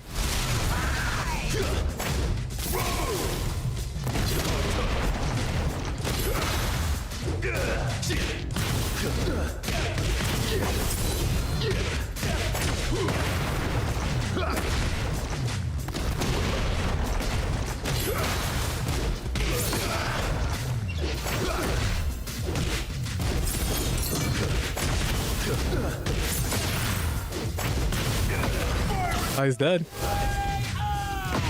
It's kind of interesting, like watching how he was running the offense. Have to be careful with certain things. Have to be like mindful of certain instances. Love his name though. Love his name. Get ready. Oh, starting off with the parry. Okay, okay, okay. Can I run the mix up? Fine, that's fine. Okay.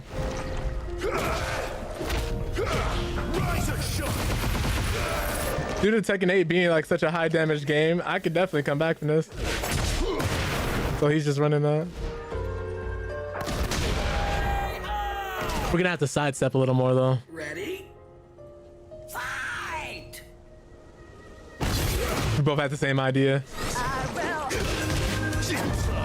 I'm just not gonna let you do that. Okay. He likes to jab a lot, so I'm gonna keep ducking. I'm gonna be very stubborn about it.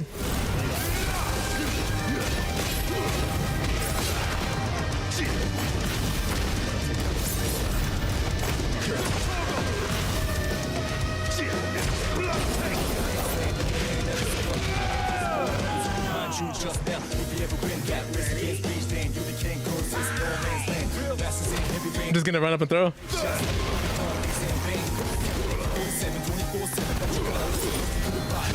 That was supposed to be a... Get your hands off me, I'm taking. Okay.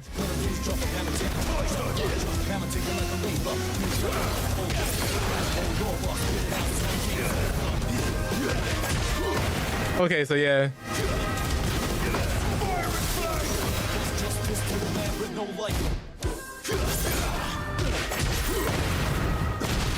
He's just letting it rip. Just letting it rip. Okay. To be very mindful of that.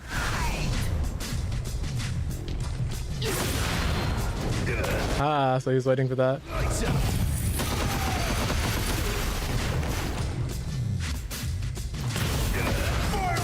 Ooh. I'm a ducker.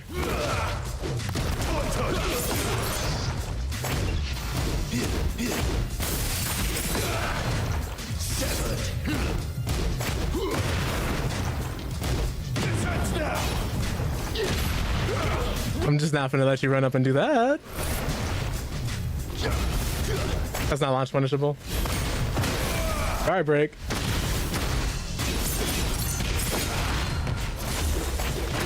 Okay, okay. So I have to be very mindful of like what characters are doing. Okay.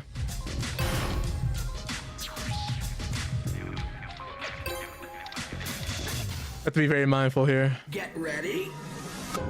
Fight!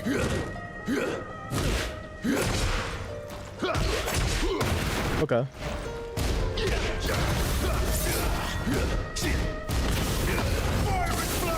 Ooh. How'd I keep ducking there?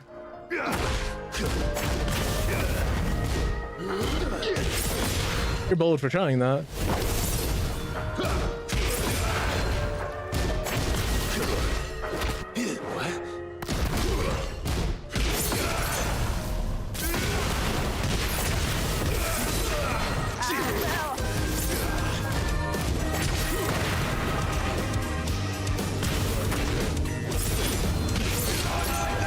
Just gotta wait.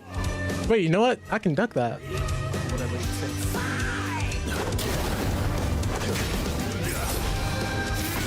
Oh.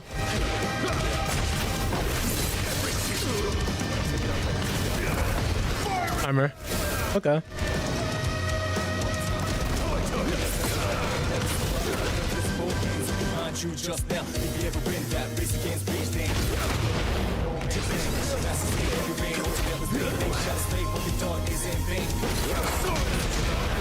Okay.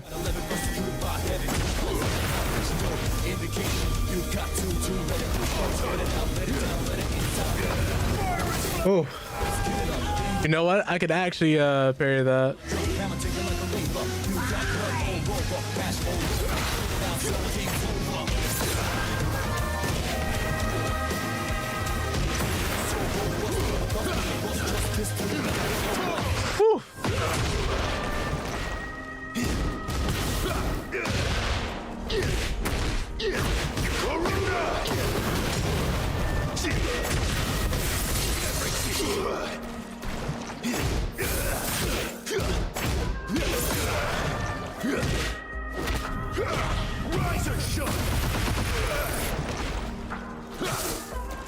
He did it twice. I didn't think he would.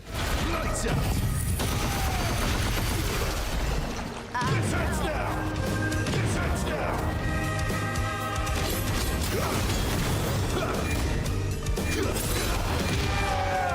Oh, can't do that. Can't do that.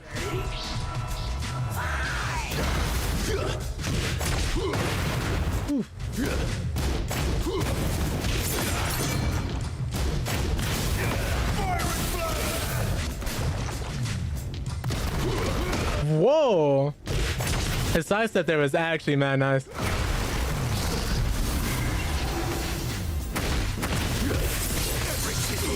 Okay.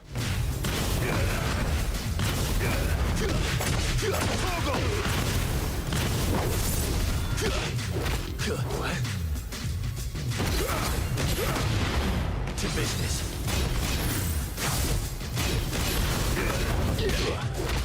What?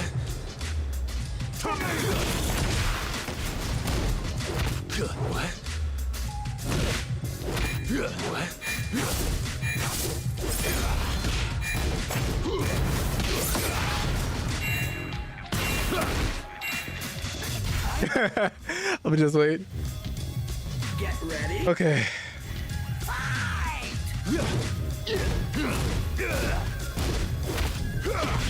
Oh Lord.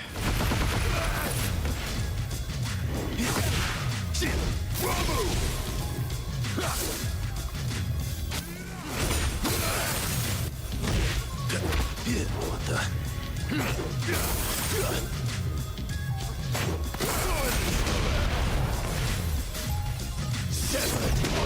Oh man.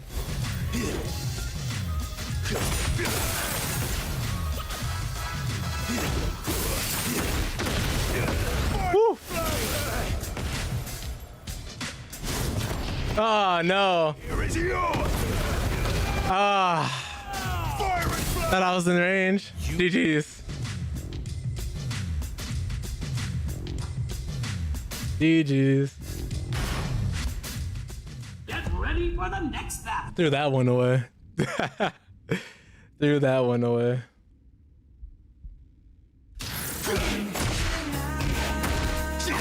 So I gotta be more comfortable to open them up in situations like that. I was too passive.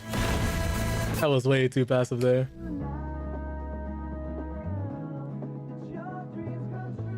That was my issue. I was too worried about losing.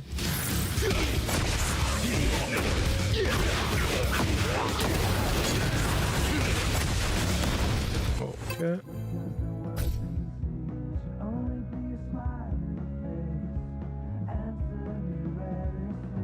Are we... Guess that person's just sitting in the lobby. Nah, we just waiting. You said what happened? Nobody in the lobby. We're still waiting in the lobby. No, I was talking about this person's just waiting in the lobby. Get ready for the next battle. I'll make the room after this. I got lost in this last day. We went 3 games. Metal Slug.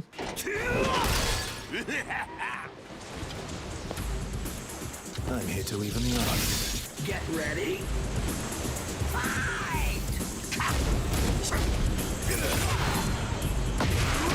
Oh wow. Can't launch punish that. Gotta watch those second hits. Woo.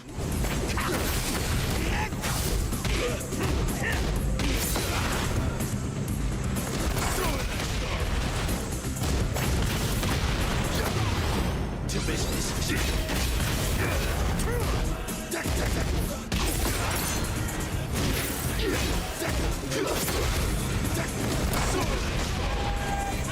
I need to stop doing that as much. Get ready.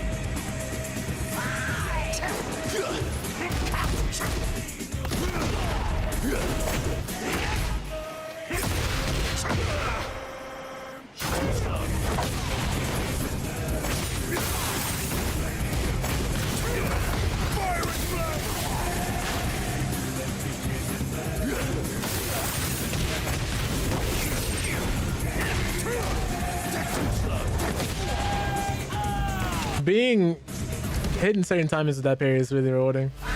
Whew.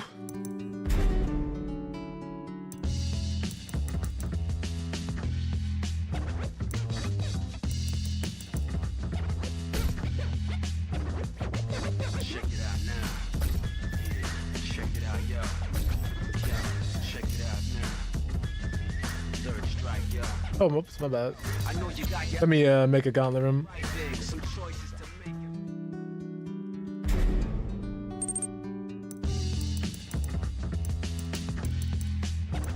There we go.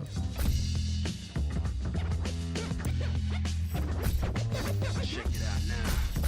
Yeah, check it out. Sent an invite right on. Yo, check it out now. Third If you're ready, I don't know if you're in the match or not. I know you got your options, so pick the I'm right in. thing. Some choices to make them mad, rockets to bring them just hooked on it. Down bodies who want it. I don't know where you got your skills from. Jump off it, bring it on. Any opponent or contender, no one can stop this with guns and objects. As far as I'm You go, concerned, yo, you go ready up, sir? fighters from bare hands to toxic. Shit, I was trying to get out of the shit. I was trying to shift tab out of the invite screen. It wasn't lit. It wasn't. That's what it is. 10, 9, 8, 7, 6. Choose and pick the best one. 5, 4, 3, 2, 1. Select and make your first pick. 10, 9, 8, 7, 6. Write that. Choose and pick the best one. 5, 4, 3, 2,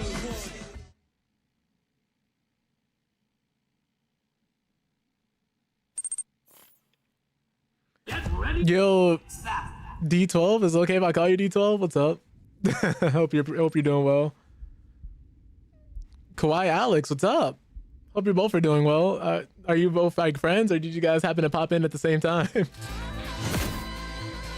Appreciate you guys swinging by. Hope you're both having a great day. Again. We're just playing some Clive, running here against King Koopa here. Doing a Clive mirror for the time being, I suppose. Get ready. Earlier we were covering some gaming news and talking about plans for the new year, stuff like that. How you necessarily don't have to wait until the new year starts to make a change.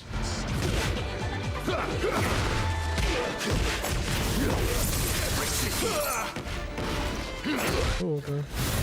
Oh wait, that's safe on block. Oh damn. That's supposed to be the 1-2. Can I make it? Cool.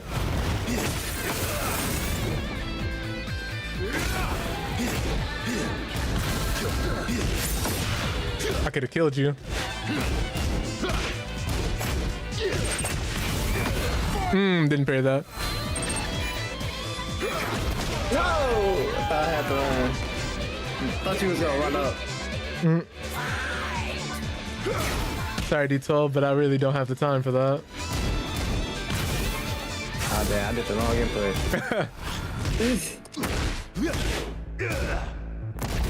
Yeah, that works, sadly. Oh no. Oh, I'm trying to do a fight combo. Guess I gotta be closer? No, you did.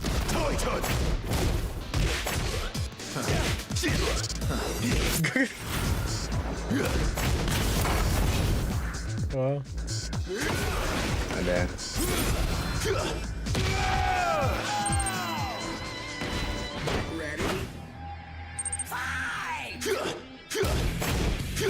alright, you can't launch punish that. Yeah. Only I was quicker on that. Ah, damn.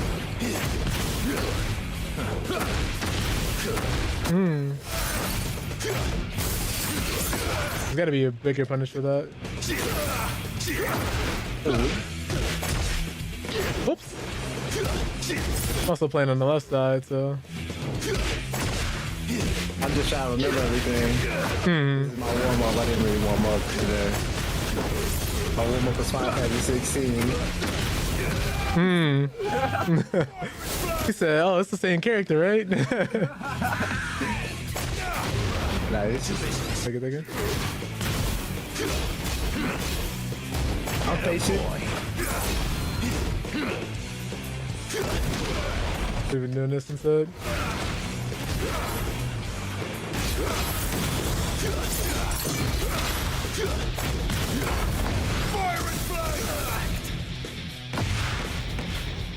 Victory!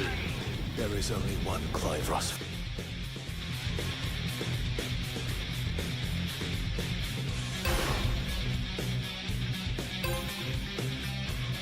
Like that we could just go right back into matches like this. I wish they would have copied Street Fighter 6's style though with that. Yeah. I wish they would have copied their lobbies. I must face myself again. No practice mode in the lobby where every other new user has that option. Pretty sure that person's only here to promote the game, unfortunately. Cause then I told him couldn't do that, and the first thing out of their mouth was that. I was like, yeah, you know, no, can't really do that. It's like the people who come in and they only sell art. There we go.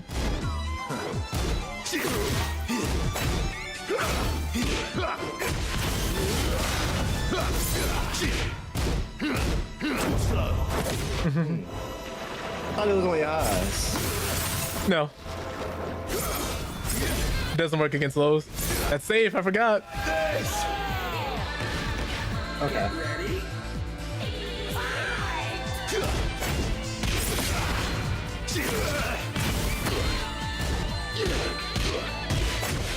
I keep forgetting.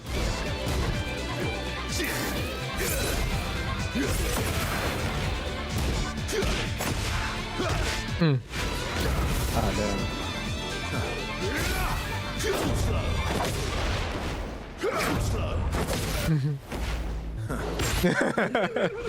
Oh, let me just wait. Let's see, I'm gonna die from this. I forgot the input. Is it backward? What are you trying to do? Yeah. How's that? I'm too good. Like say.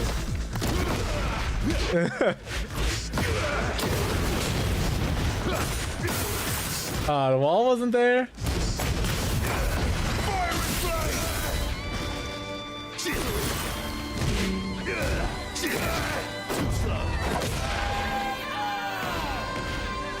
I need to get more comfortable in these mirror matches.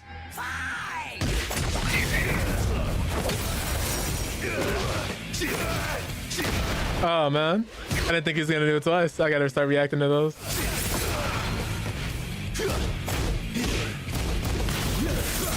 And I gotta stop ducking up on reaction there.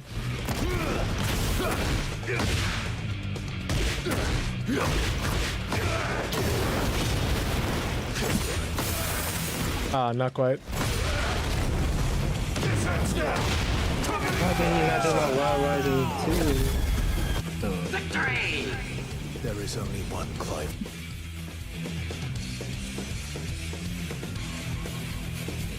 I like that you still can fight past XP in here.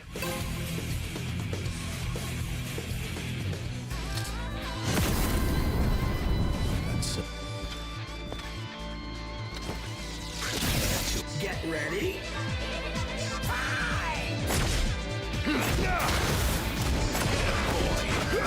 Oh.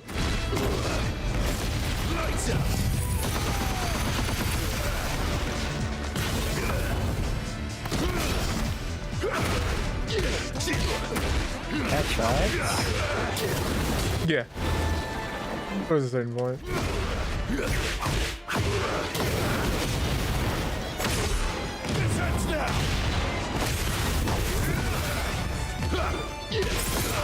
I was also stepping in the same direction you were stepping in before I did it. Okay. I'm like, I don't know, the tracking still feels pretty weird in this game. Certain moves have better tracking than others, so it's like if you're just stepping, hoping to avoid everything, you're gonna get hit by a lot.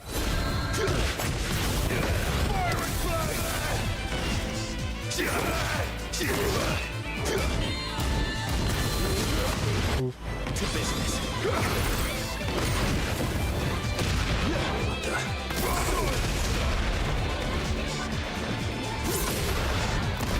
Oh, whoops. Meant to do down back instead of down.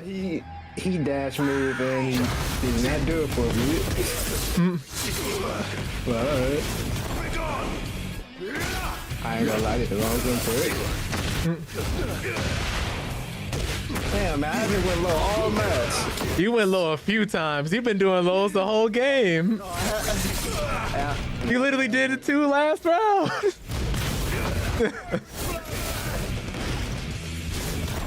Man's just out here lying.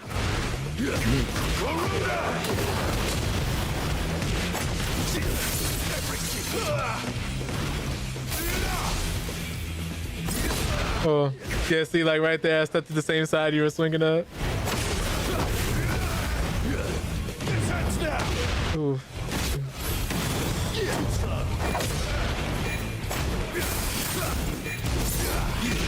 I gotta be careful doing that.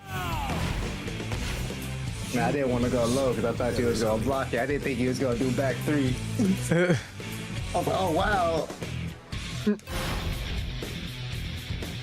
He just his lowest got so much crazy range. Just like, let me just throw it out. I'm gonna throw it out if I'm in mid range. Get ready. Oh, right to the left. Crazy. Wake up, I rise into it now. What? You whiffed. That's the only reason why I did it. Too early. What's up, gamer?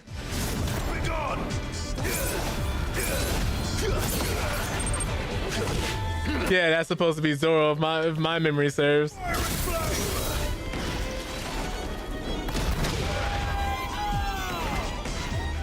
Get ready.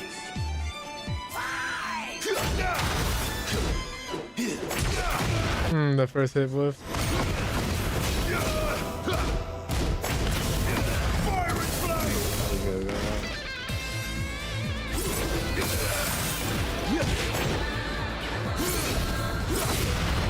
That's something I should be doing more often.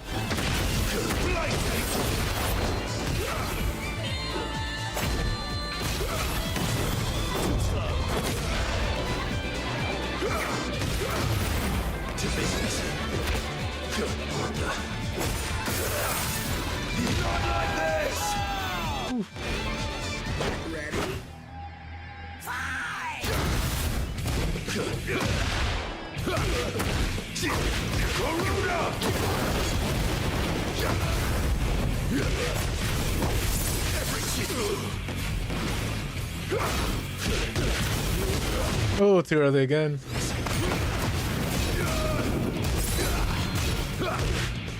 That's safe.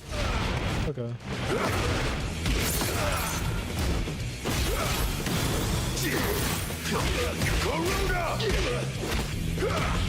I hit press 1+2. Yeah, timing on that's really finicky for some reason.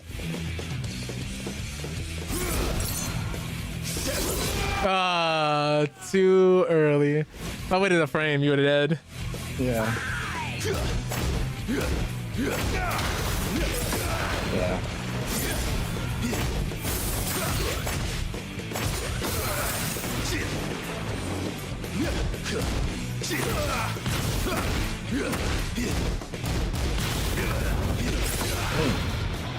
Not gonna lie, I thought I hit you at first. Might have been rolled back there. Yeah, at first because it looked like you just not up. Shouldn't have tried that unless I was committed immediately. Get ready. Make me at that. Okay, so I can't parry that.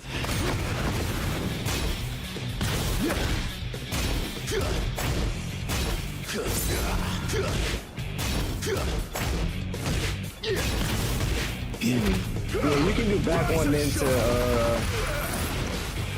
is it back one? No, down one into back four.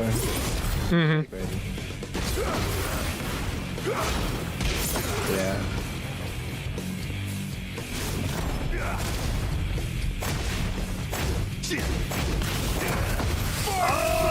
Just enough health. Super armor. No.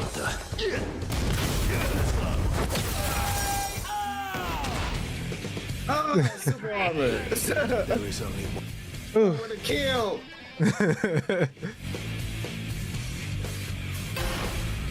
I was like, I can't do the other options here. Get ready. Probably could have rage at it though. It's getting better. I'm not gonna lie. Gotta be more cautious. Oh, whoop, yeah, that is launch punishable.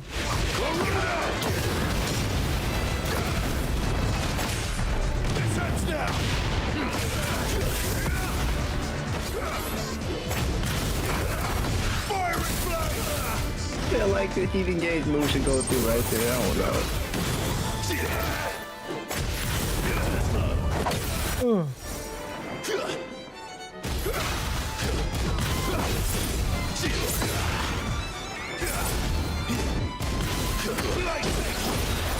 Gotta stop relying on the parry. Nice. Get ready.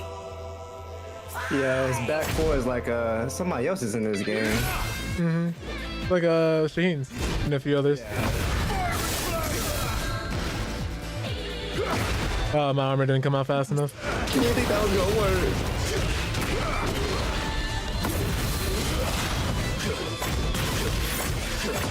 Ooh. So I just chose to press wrong that entire round.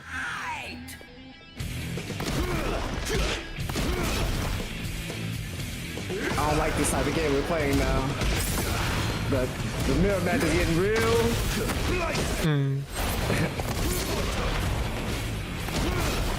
Now it's like a game of chess.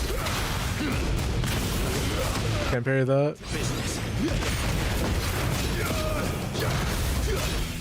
So not 13 frames. Ooh, the black. Oh.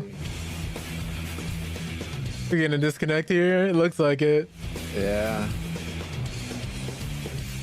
Okay. Highly unfortunate. Highly unfortunate.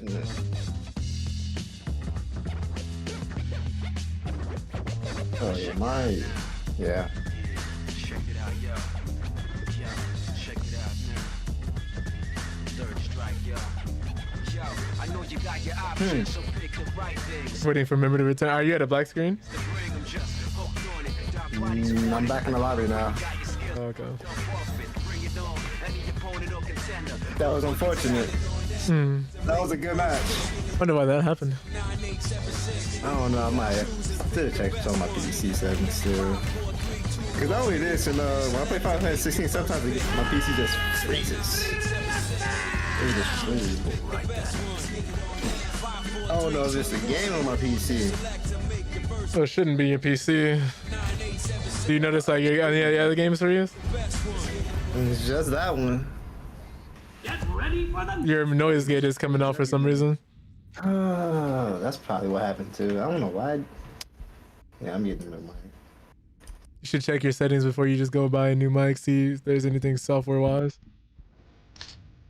I'm more than sure it is. I don't know why it does this sometimes though. It's been switching my audio too for Discord. It's so weird. To accept the truth. Get ready. All right, got the step there.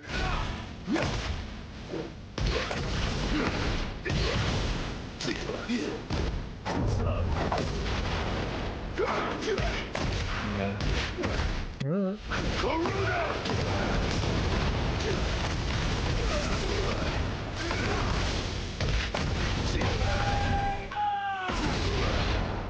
Get ready.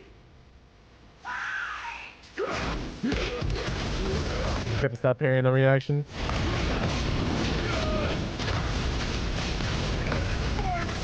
And ducking on my reaction.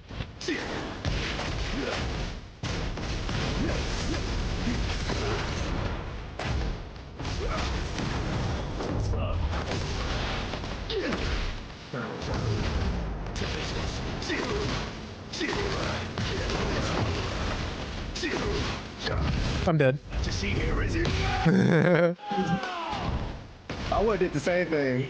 I wonder if I can launch finish that.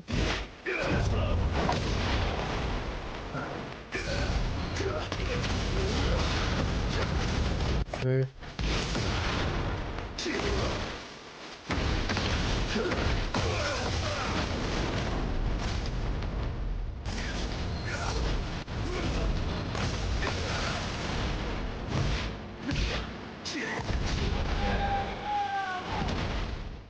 I have to make sure I stay mobile with this character.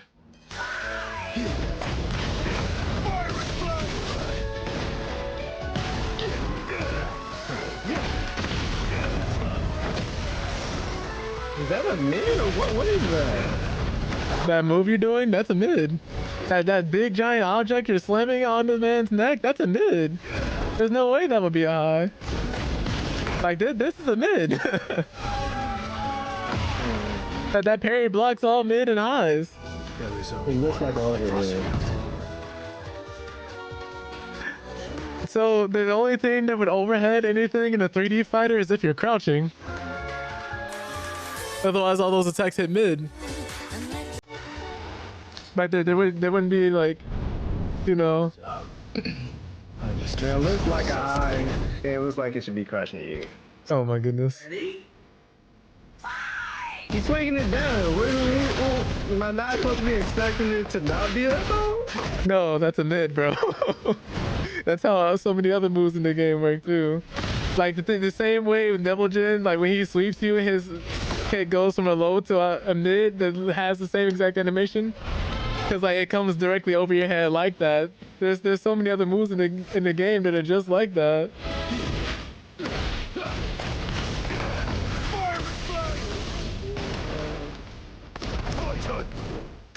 Oh, if I was just a second quicker.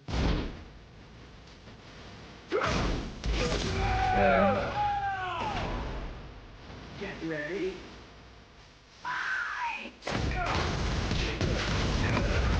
Too early. Ooh.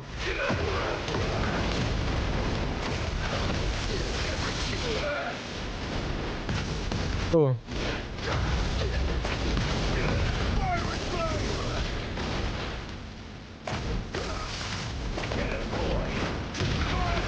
Oh. Oh damn, long and third.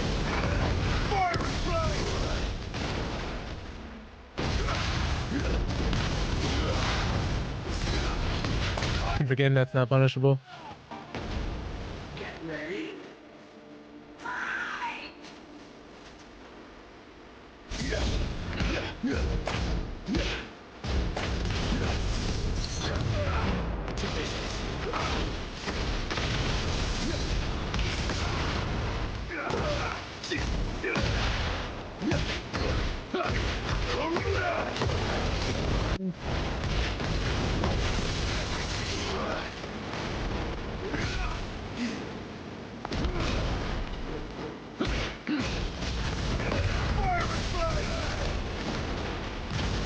Okay.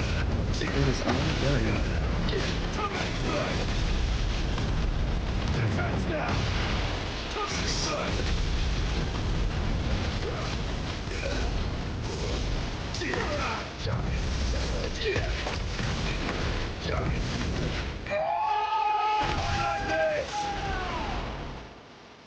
Ready? Yeah.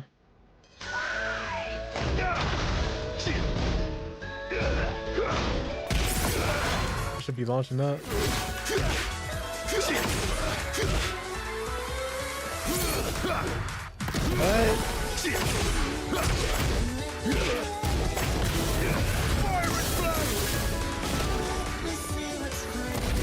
Oof.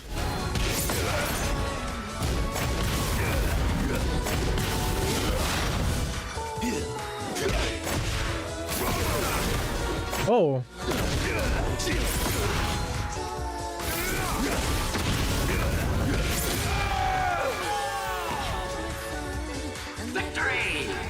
There is only one.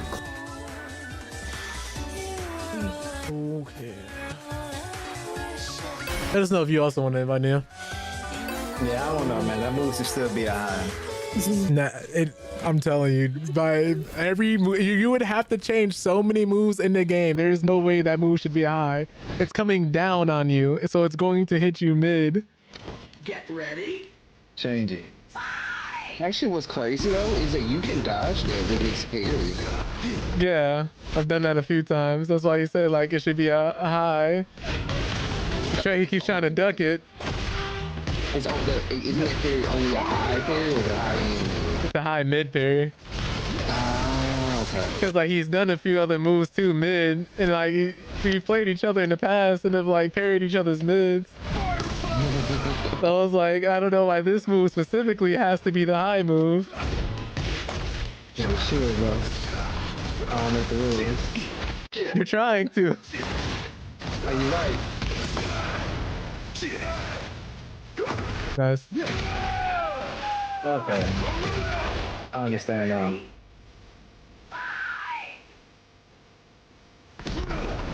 Ooh. Oh, so that's guaranteed on counter hit.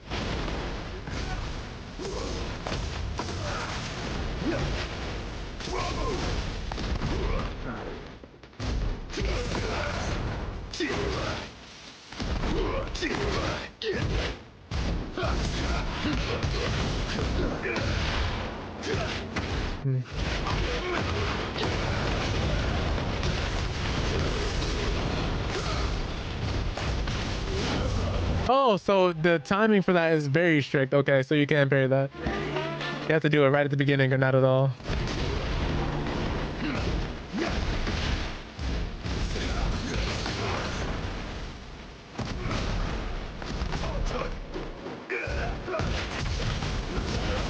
Too early. Too early.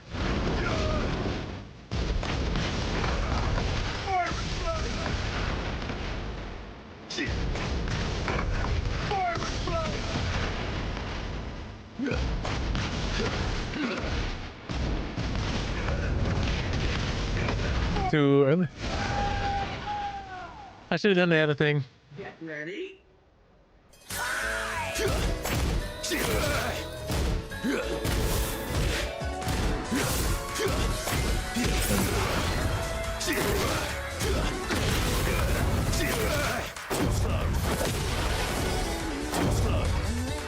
What? Okay.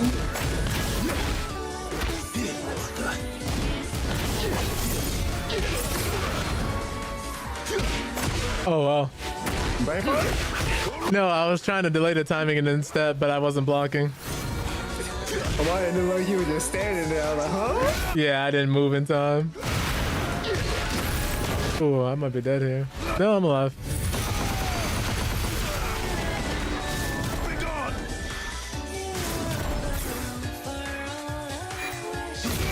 Oh, I didn't know it would come out that quickly. I was just trying to do that so I would be in line because he dashes on block on hit. Yeah, I was gonna go for the level 5 Setsuskin. I was playing a dangerous game. I knew. I was so scared. I saw you launch it. I was like, oh shit. I should have blocked there and waited just a second longer. I'm going for like maybe a couple. Another client, but I'm gonna take a small break because I've just been doing heavy work. Get ready. Oh yeah. I just need a break. Oh, I always need a break. Then.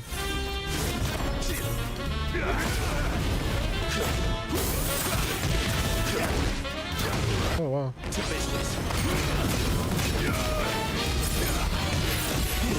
That's safe. Okay. Do I just hold that or can I parry the string halfway through? Nah, I'm still trying to figure it out too, man. Got me having brain farts playing your Clive right now. I mean, this is the match I needed, though. This is very confusing to me here at the moment. I'm like, is this how people be playing when they're going against Clive? Oh, I swear, I must have been like a millisecond late.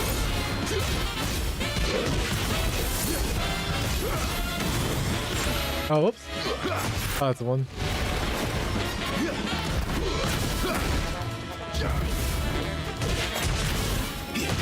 Oh! Am I dead here? No. Oh, because I didn't touch you? That's crazy interaction. That's a...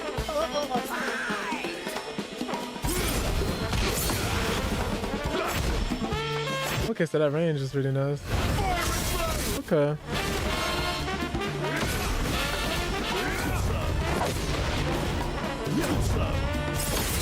Oh, okay, so that breaks the parry. You can delay that, huh? I said, we just testing out there. But I don't even throwing it out that much. You can kind of get a sense for when a player wants to throw a parry if you play Clive after a while. Just because we play each other so much, I know normally when I do something, you're gonna do something. If I parry, there's a chance you're gonna be throwing a parry. What's up, Snow? Hope you're doing well. Appreciate you popping in.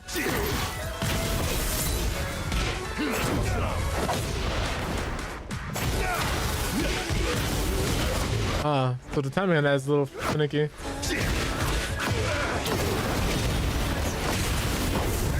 Oh, the tracking. Get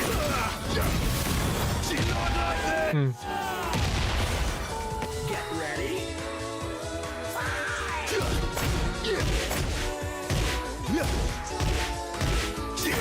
Okay. Ah, damn, I was trying to play small Tekken, bro. Clive is very fun.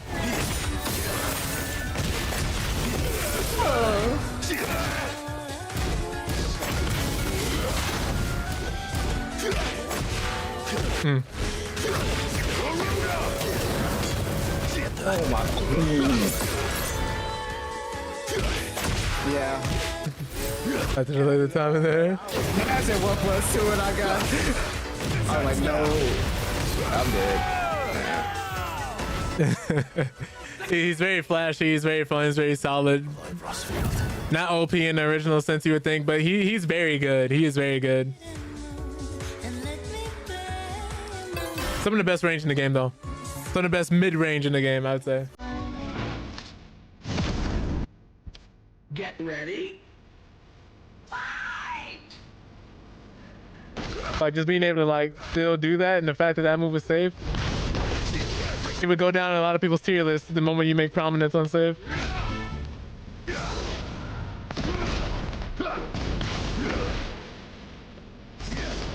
Nice little punish. Like that, like just the distance we're throwing buttons at each other. Crazy. I'm ready at the Okay. I gotta see like when the best time is to throw a parry out for that. It might just be too big of a risk.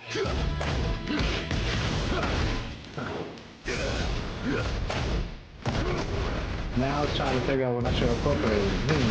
I should.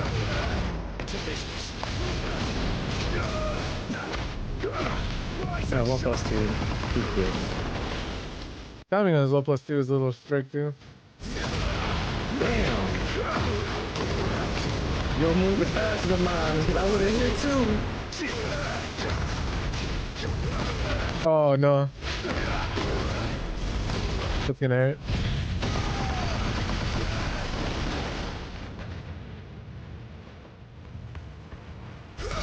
Ah, that's supposed to rage art. I should've waited. wanted to. I really wanted to. But I feel like it was a bait if I did it.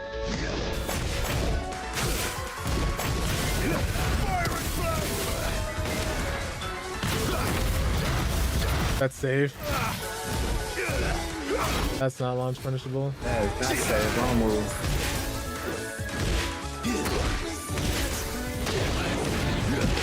I told you, once I do something, I'm pretty sure you're gonna do it too.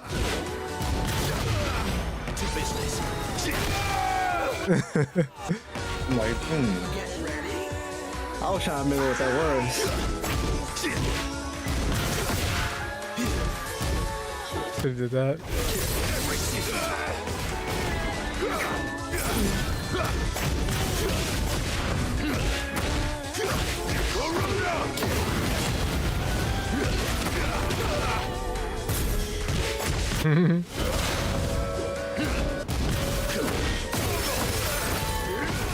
Oh, whoops.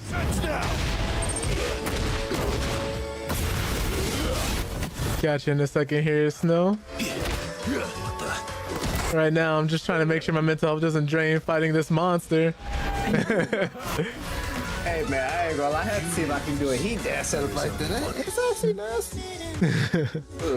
But we were just talking earlier about how just because it's a new year doesn't mean you have to all of a sudden, don't wait until the new year to start making a change. Make a change throughout the year. You have a lot more consistency that way.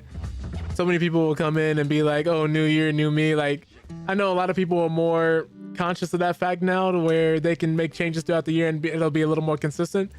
Because you know how every time there's always a memes about, oh, there's everybody in the gym, there's everybody constantly being in there. And then slowly but surely by February, the gym is the same people usually come in.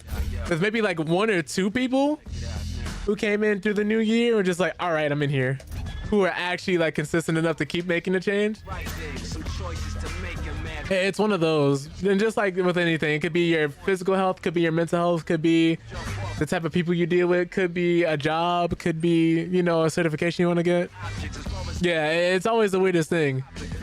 And it's something I was like, oh, that sounds really cool, like New Year's resolutions. And I didn't think about like how, I'm not gonna say they're dumb, because whatever gets you to make a change, whatever gets you to start, whatever gives you confidence, whatever makes it so that, I sent you an invite, Nia, if you're ready. Gotcha.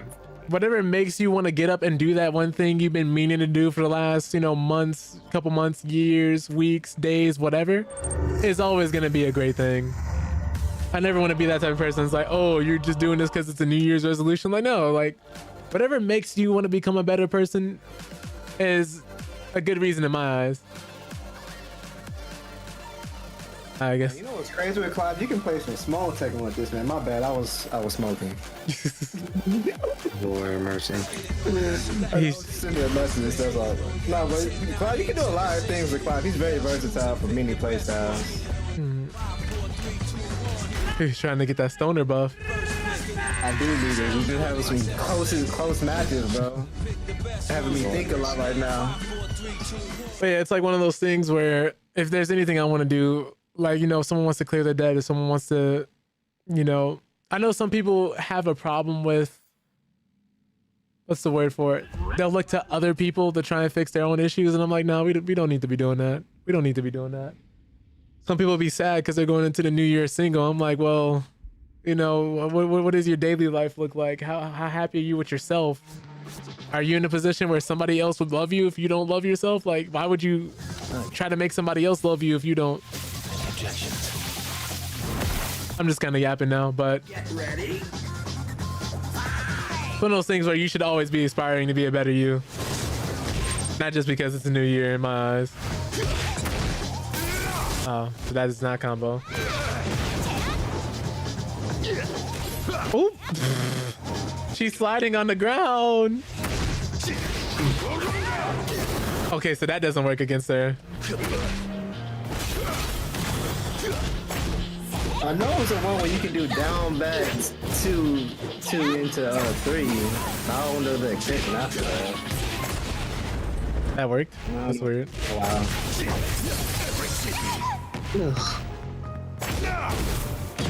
Man, try to get that wall to wall, bro. You know. Nah, I'm playing. He do got some crazy wall carry too. Not for a lot of effort. Ah, I was waiting. Get ready.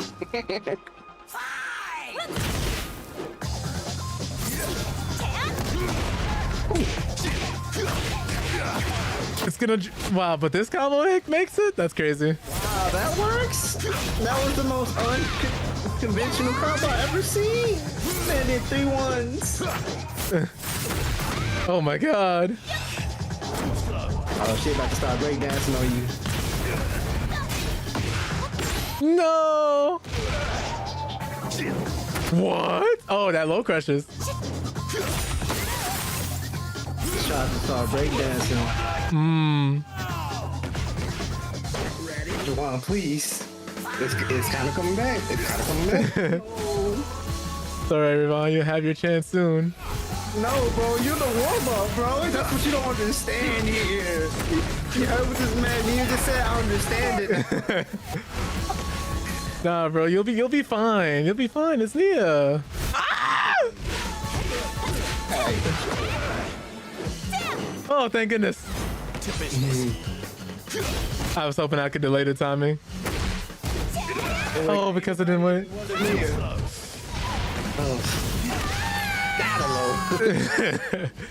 I was like, man, I gotta do something here. No, if I would have just went with the other one. I never had dinner with the president. I never had. Oh. In my first so fast too. Wow, he got a combo grab with his more turbo. Oh, I tried it.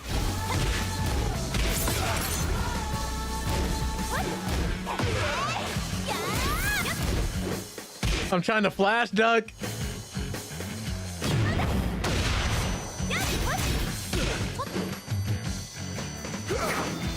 Ooh. Please. No! I was going for the launch. I was hoping he was gonna do anything else that was slow. Nice.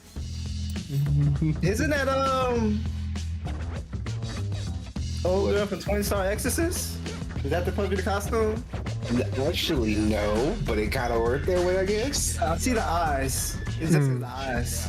I did the eyes, but And then the costume a little bit looks like it would be from that type of some type of series like that. I used Jill's outfit from Final Fantasy 16. But yes, no, that was generally the consistency behind it. Just making sure that people are making the right changes for the right reasons.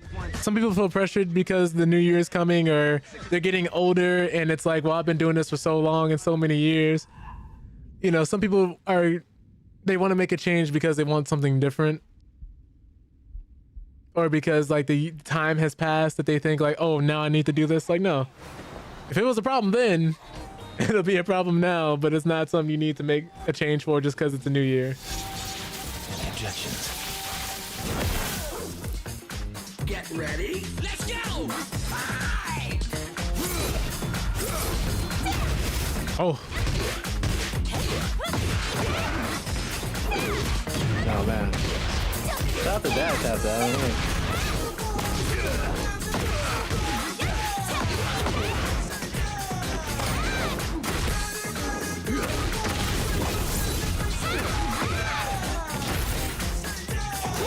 oh my goodness. It can go that high?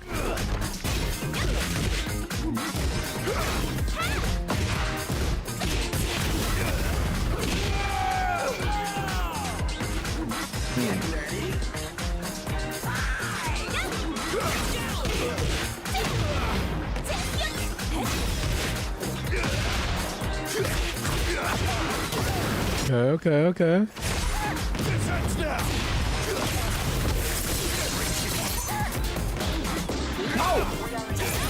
Oh.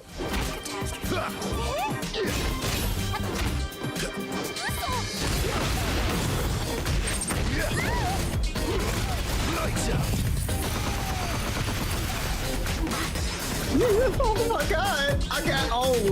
No, this is worse than I thought it was gonna be. Oh no, not the conversion. It was a bad conversion.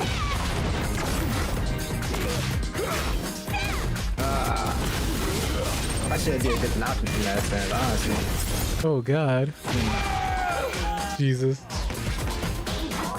So the name Maximum Obesity came from, long story short, I had a few details, but long story short, I wanted something that could be like family friendly and brand friendly while still being completely unique to myself. Like for instance, there are certain like online names and that you might see from other YouTubers, other streamers, and you're like, oh, what does this mean? Or how can you say this? And Maximum Obesity, while it's not obviously the most professional name, it's still something that's clean and anybody can say. But it's also one of the things where if I was actually obese, people would kind of think like, oh, this is business as usual, and kind of not look any two ways about it. But when you see somebody's name is Maximum Obesity and they're not actually fat, you're just kind of like, oh, how'd you get this name? And it starts a conversation. Just mainly because things that are negative or things that don't really add up attract more attention than things that normally go with each other. And for instance, that I eat a lot, or at least I used to eat a lot. And I'm someone who did a lot of sports in high school and like out of it. So it's one of those things that sports kind of saved me from being fat.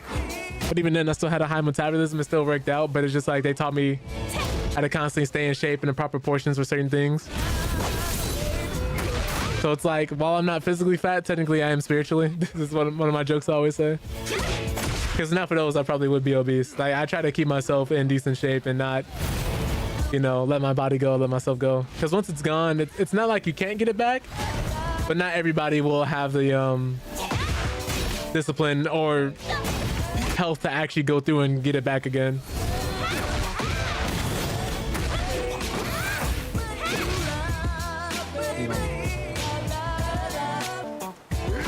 You know, I like your story more, Snow. Get ready. If only, right? I know a few friends like that, though. Like, there are a few people in my family like that. That's what I would want it not to be. So it's one of those things where I have to make sure I don't get fat. I like to stay in shape.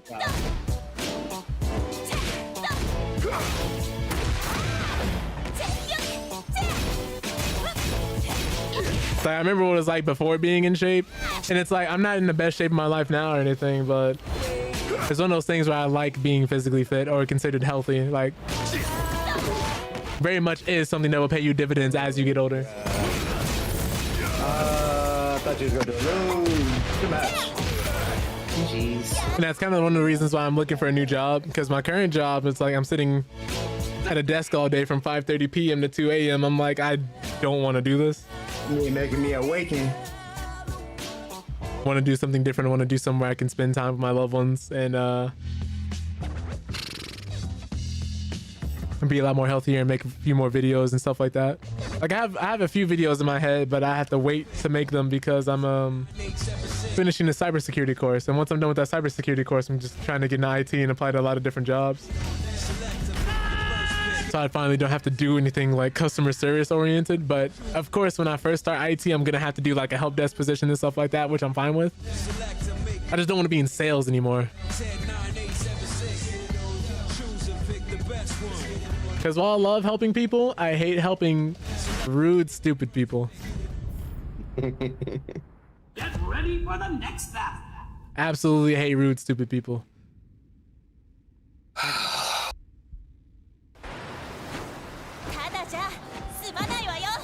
On this, my sword, I swear, to shield the Firebird's flame forevermore.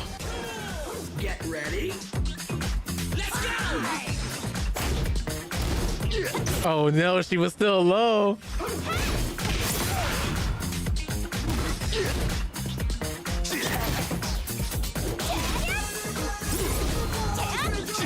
Ooh. Oh! Why is she moving so smoothly in sand? Yeah, so that doesn't work. I have to do the other one then. At least it doesn't work when I do that. Woo! Oh, he's delaying his timings. When she's low like that, I'm like, okay, is this a low? And it's not.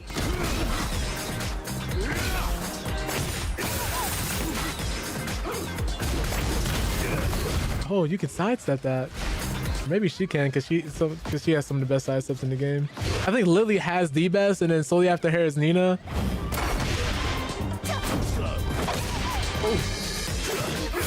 I was hoping you're gonna press there. Oof.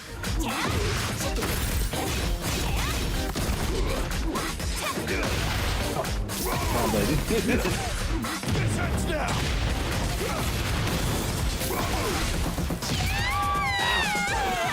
I had to like go for mixes there.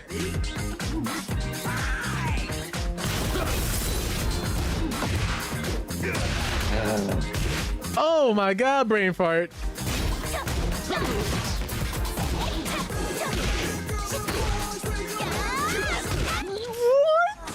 What? I went for the launcher there, but because she was an AOP, it didn't work.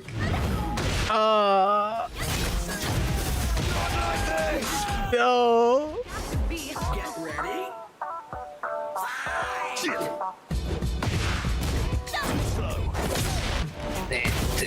To dodge that kick like that. Ooh, if I was the second quicker. I got a second one. I was gonna say, let me just do the easy baby combo.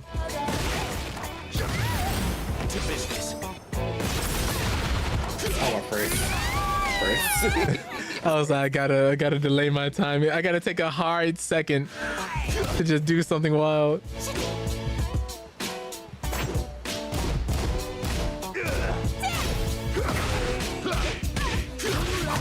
Please don't jump.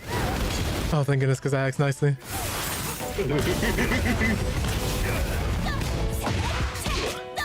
Oh my goodness. No! Jack, surprisingly.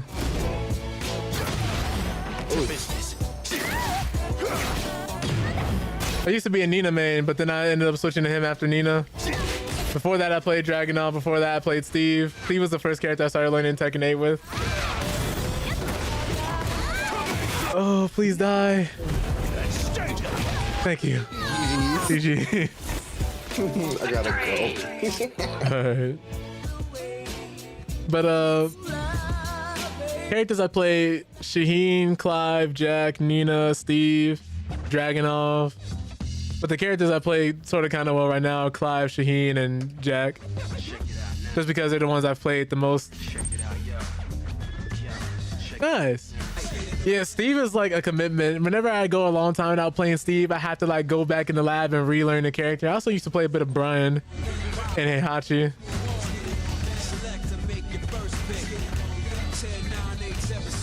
Oh yeah, no, for sure. Nothing wrong with having a secondary Snow. There's never wrong with anything having like a second or third character. Especially in a game like this. You need somebody to play when you get tired of not being able to launch punish rage arts with Steve. Still kind of crazy to me. He's still the only character in the game who can't. Is he the only character in the game that can't launch punish rage arts? I think so. Not 100% sure though.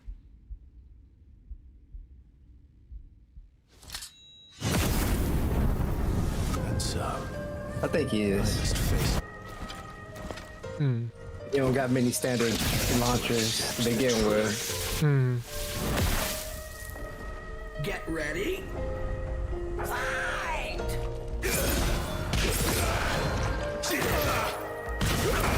Ooh. Oh man, Thank goodness I didn't choose the other one.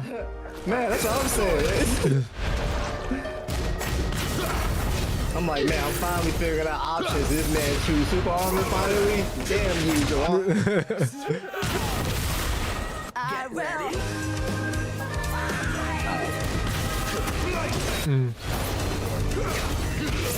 I need to try and launch punish that.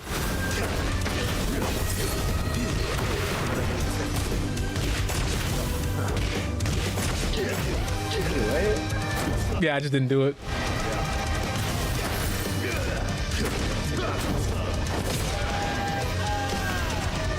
Since we all play each other so much, I have to like take some moments to like not do certain things.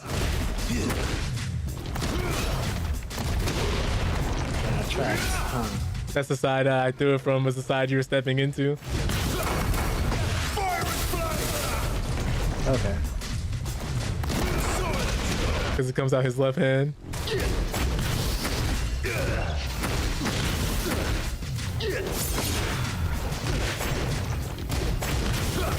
Oh, you know what? I should be ducking that. Oh. Not gonna die here, I have to be careful. I have to be careful with that. But I know I'm fighting Clive. He's one of the only characters I have to be aware of that.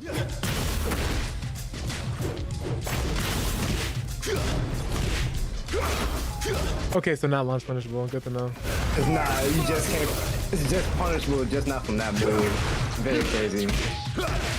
Like negative 14 or something?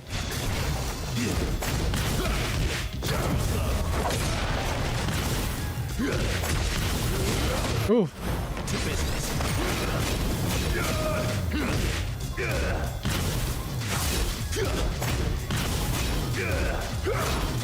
You know what? I'm not lying. I keep getting the move. There it is.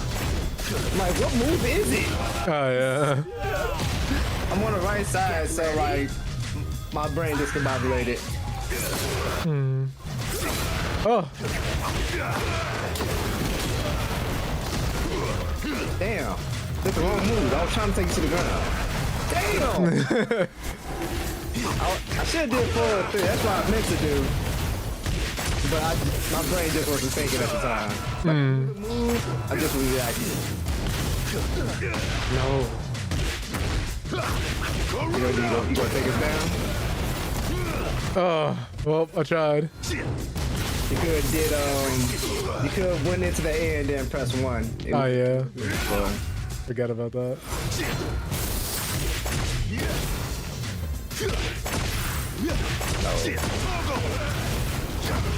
I could have killed. What am I doing? I don't know. I ain't gonna lie, I can't think either, bro. I'm over here like, once I messed that up, I was like, oh, I crumbled. Oh my god. Hey, pretend that. Right. 1, 2, 1, 3, 4. Let me Yeah. change it back to gauntlet mode. So we don't get people hopping back in here randomly. Yo, Zang. Hope you're doing well, bro. Probably play some rivals later. Definitely need to get on it. Oh yeah. I need to finish studying, so I'm gonna be doing that in Discord show. I'm actually really close to finishing this course, so I'm super excited for that. I'm going to resume my courses this week. I should be getting my truck probably by the end of the week. Nice. Yeah, it's been a long time coming. Is it? Everything else is going to be so much easier to focus on. Mm-hmm. Especially since you won't have like Ubers and stuff. Yeah, new PC, new car. Yep. Have you had a Way to start a new year. Mm-hmm. Have you had a chance to try Clive, Zang yet, or have you been playing a lot of other characters? If I remember correctly, I think I saw you playing him. I'm not sure. Yeah, this game does look really good. Can't wait to see how that new virtual fighter game is gonna look when it's done. Man, after seeing that little snippet they showed us, I'm like, man, that game's gonna look gorgeous. Mm-hmm. Oh, this is canon. I wonder when we get more news about it. Hmm. This is definitely canon. He's really nice. Clive is really nice. Again, yo, what the hell? That's crazy. Okay. That is crazy. Let's try this again. Oh yeah, right. I forgot to mod the health bars again.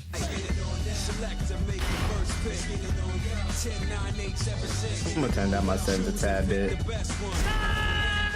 don't think that's an issue. Man. Probably like the game itself or a network issue. Yeah. I'm going back to that stage because Clive, they gave Clive a good stage. Mm-hmm. I actually do want to go to that one as well. Yeah, I picked it. Nice. That one and the B stage are pretty fun. And the Heihachi stage are pretty good. Aside from them, you know, trying to make people pay for it. Mm-hmm. I'm glad they lumped this in the actual past this time. They learn from their mistakes. Yeah, we're gonna see what they do in the future though if they sell stages separately again. Mm-hmm. That was definitely to test the water. It is really nice. Can't launch punish the launcher. Almost forget about that. Oh.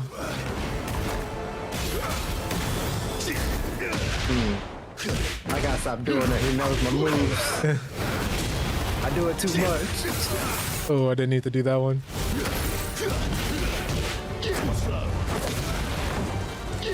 Oh.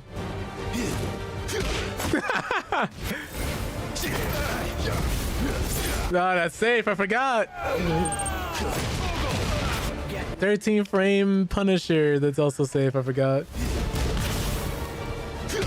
I gotta really play differently right now. Two Clive share the same brain cell.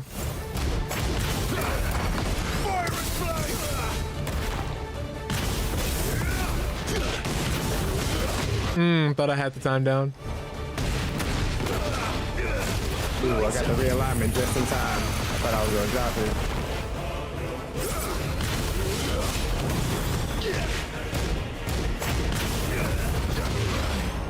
Patience.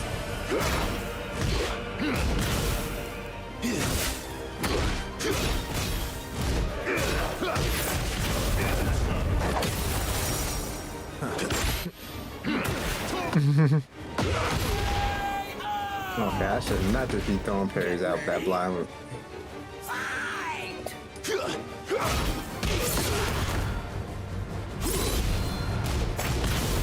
Oh, shouldn't be ducking like that. Ooh!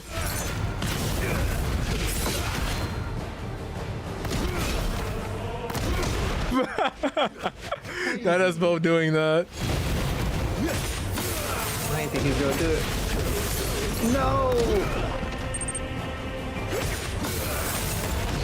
I feel like I should have been able to like at least jump over that sword. No way that sword touched me right there. That ice. Oh! Yeah. The second hit is what hit you. It wasn't the first one. Oh no, I tried to do kip up.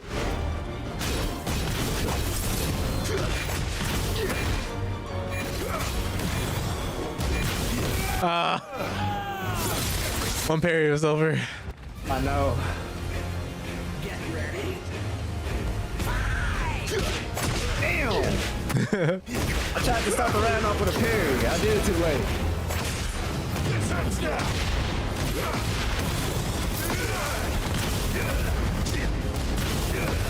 Too early. Too late. Too late. Just on time.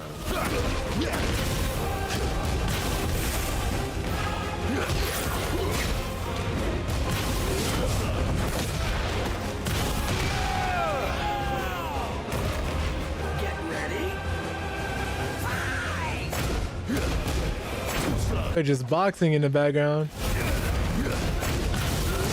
Oh, he did the...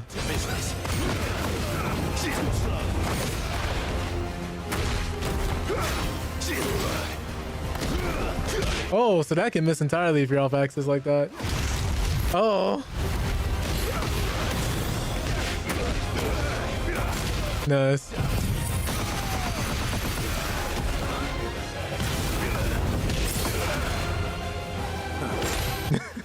I deserve that. Fantasy here is yours. No, right? You can't punish that with a rage art. I really wanted it. You can't punish that with a rage art. I forgot. Hard drop. And then I was like, oh yeah. I really wanted to see if you could, but I was like, yeah, no, you cannot punish that parry with a rage art. It's a place to do it. J.Deep says, I'll tell you one thing, my handsome strong chocolate warrior. The first thing being changed is them sheets on that cozy cushy bed. Because I'm about to go down. And your legs spread like a woman in stirrups at the gyno. Toes curled, eyes rolling, getting the good old god gurgling gurgle gulp that you deserve. Let me extract the blood lotion daddy. Oh my god. What's up, Jay? Dear Lord, hope you're doing well.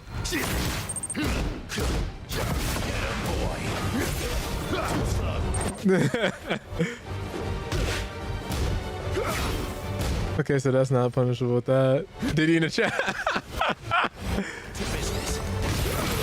Oh god, I might have actually died. Yeah.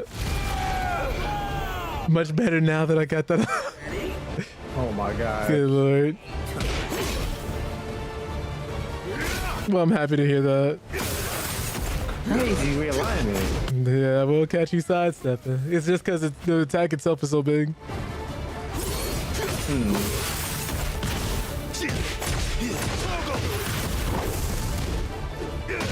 He stayed ducking. Hell yeah. Yes, no, don't mind, Jay. You know,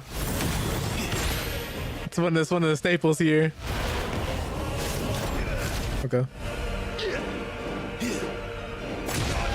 I should have let the other attack rip first. Get ready.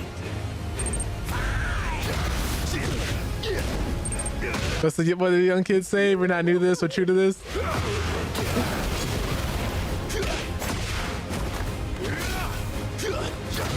Oof. Oh, I haven't seen that one before. It's after Phoenix Dance 3-2. Oof. All right, the comeback starts now.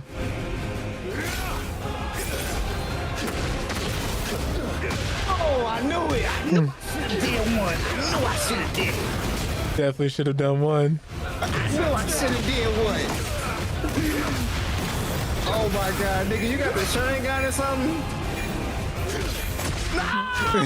That's alright. Nigga turned into Drake. He took my whole flow word for word, bar for bar. Oh no. Oof.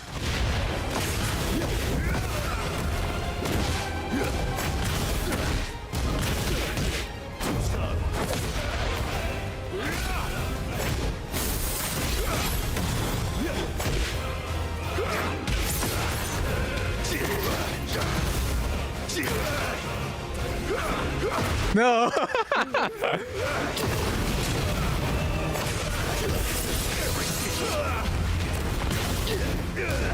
Can't launch punish that. I keep forgetting you can't launch punish that. I should have low parried instead. Low parry would have had it. Okay, so I'm almost like that. Remember the low parry. Remember the low parry. Remember the low parry. Whew. Yeah. Father said, well, you can't even do the stuff that you usually do.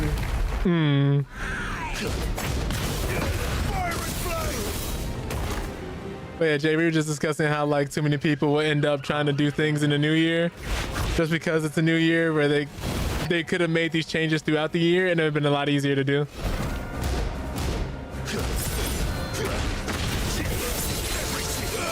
Instead of waiting until, oh my goodness. It's gonna take a minute to break.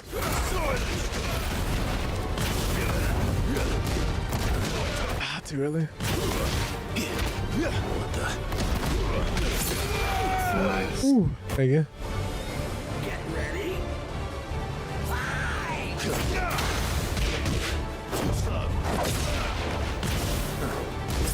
Ah, man. Too early. Getting smacked in my face. Get your hands off me. Gotta do something different now. Oh my god. Wow, that's all guaranteed. I think I'm kind of hit. Yeah.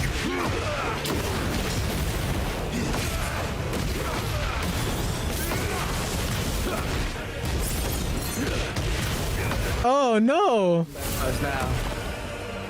Comeback starts now. Oh, I could have killed you.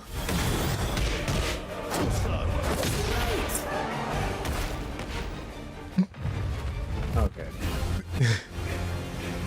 I fucking hate that move.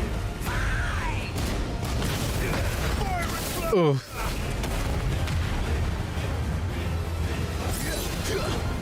Oh, that was a little closer.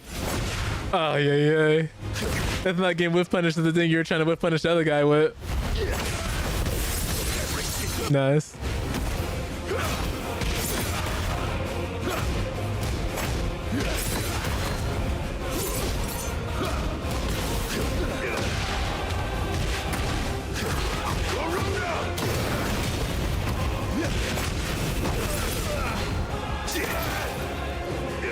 Oh, that's a high. Okay.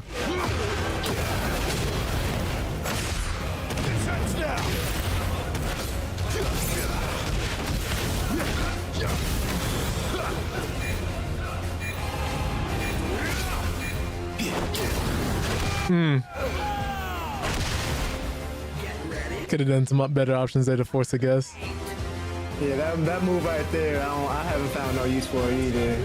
Oh, it could be great for extending combos. No, that. Yeah. It's like great to use in wall carry combos. Because it gets you a few more distance, a little more distance.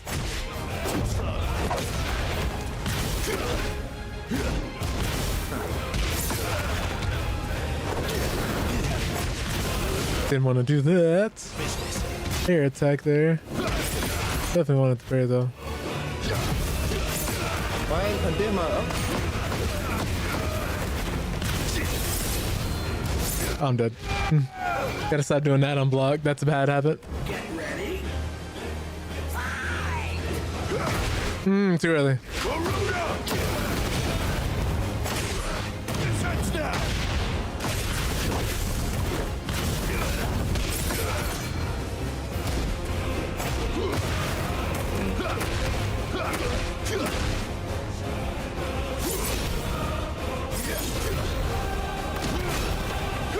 Oh my goodness, it's just throwing launchers. Okay.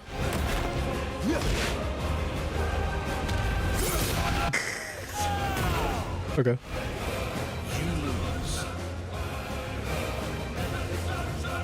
I see.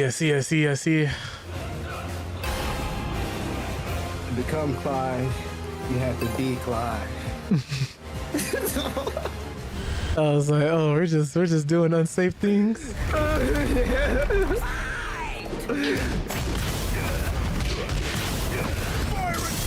So I gotta wait a second there, then parry.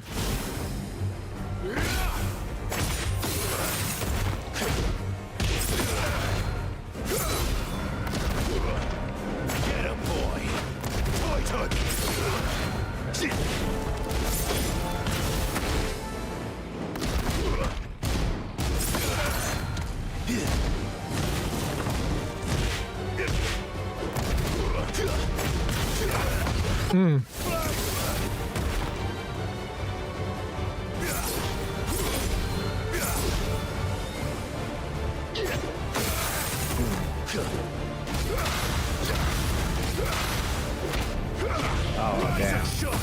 There you are, man. Oh, Yeah. Some rage. yeah.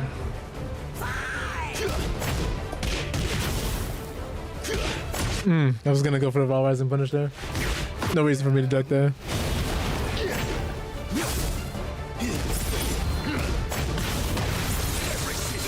Go.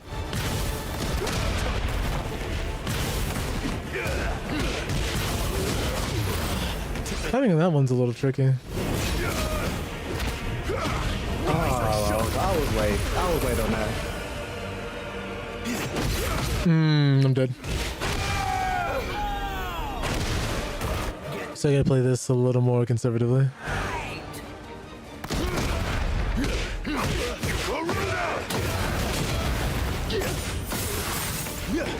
Oh man.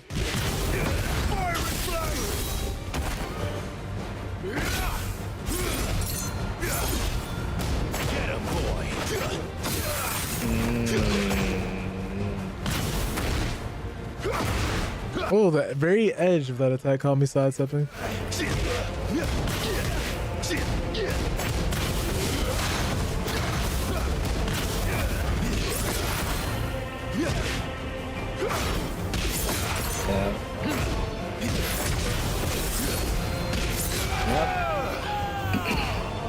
Wee. Okay. I see now. It's not baiting for the Phoenix Dash no more. I see.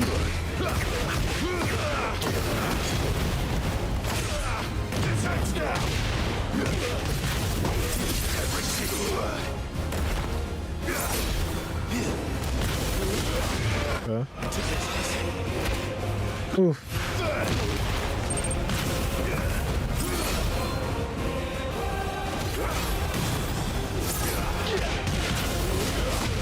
Keep trying to get that parry, it's not coming. Oh! Can't grab you when you like that, of course.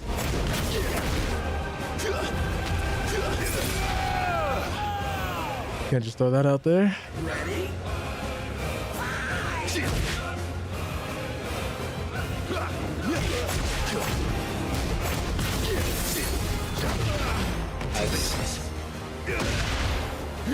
Ooh, stepped into the side that happened at.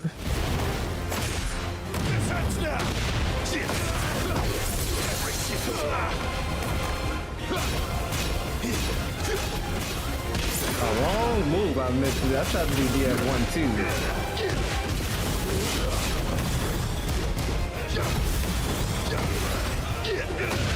Looking okay.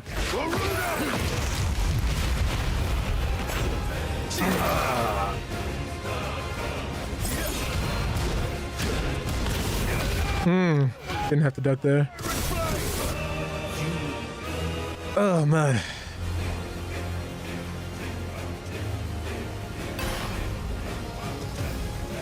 Would be more mindful when I'm doing.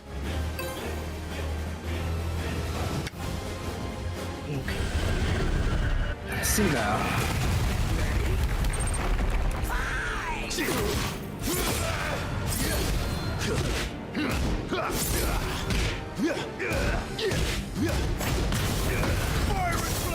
Gotta time that better.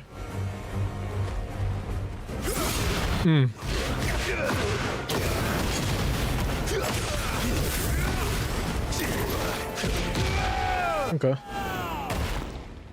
Get ready.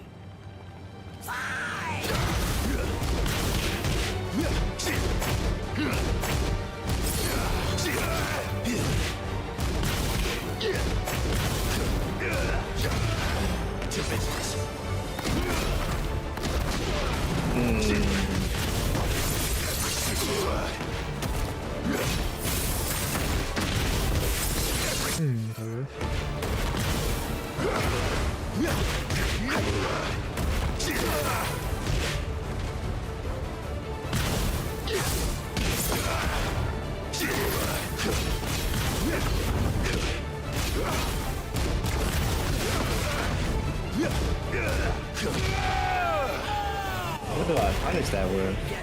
4. Ball rising 4. Oh, that one's not launch punishable. Okay.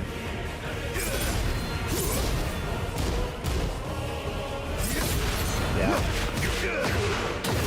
You playing Tekken now. Actually pretty disgusting. Nice. Thank you, thank you.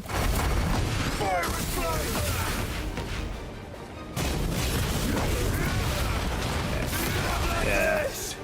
That was a good one. Oof. Is that a 2 1+2? But the knocker was that 1 2? That was 2-1. I did there.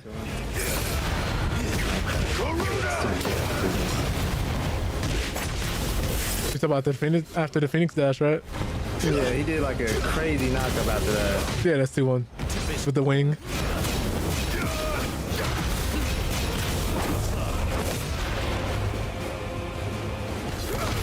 Ooh, the tracking.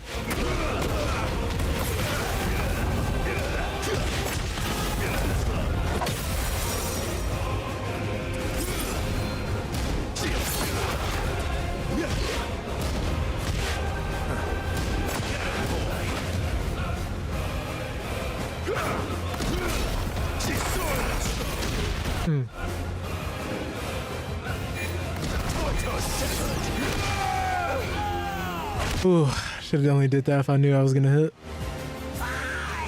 Yeah, this move is pretty crazy. Why did that much damage?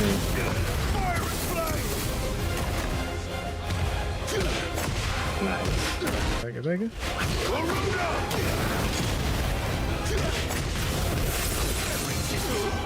All right.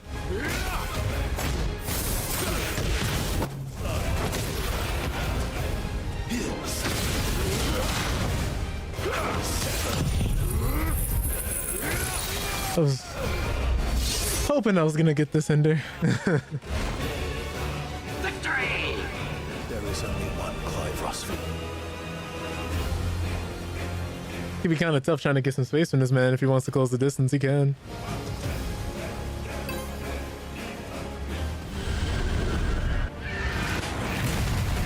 He could definitely just back up and be like, don't touch me.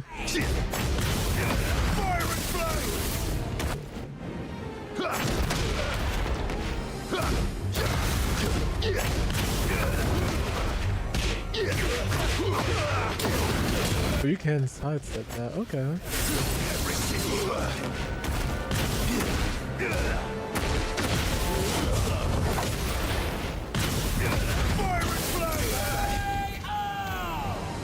Good to know. Get ready.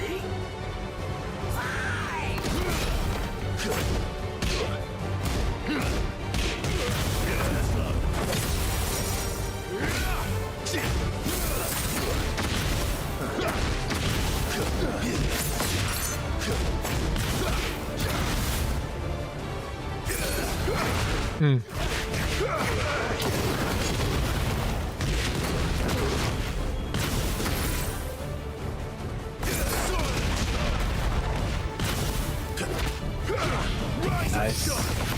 Thank you.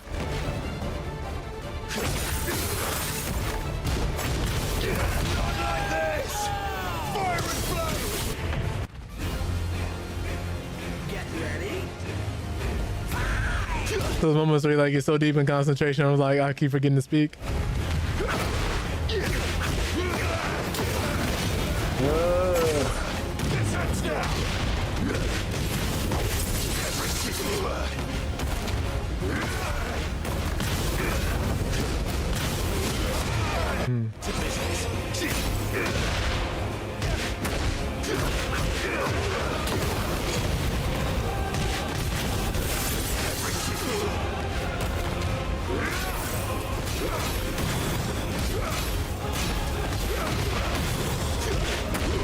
That's gonna hurt.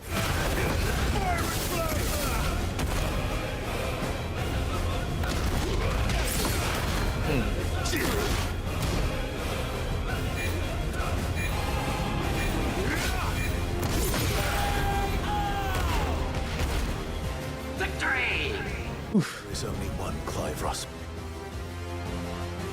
Let me switch stages.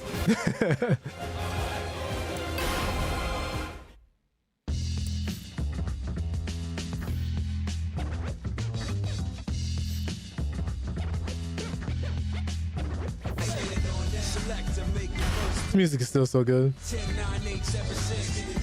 Choose and pick the best one. 4, 3, 2, 1. Select and make your first pick. 10, 9, 8, 7, 6. Choose and Does anybody have any plans for New Year's Eve? Is anybody gonna be like hanging out with their friends, their family, counting down? first pick. 10, 9, 8, 7, 6. I always think moments like that are really nice.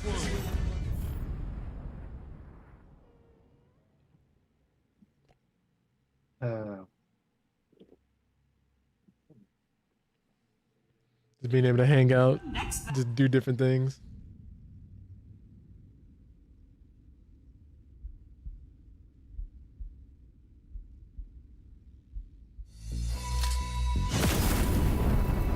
And so, Get ready. Fight!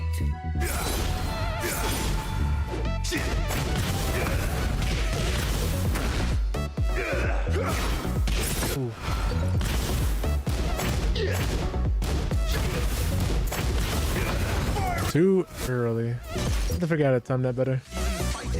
Could just sidestep it entirely and not have to worry about that.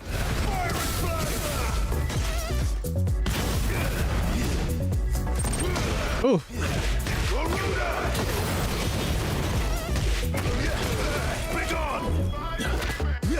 Nice.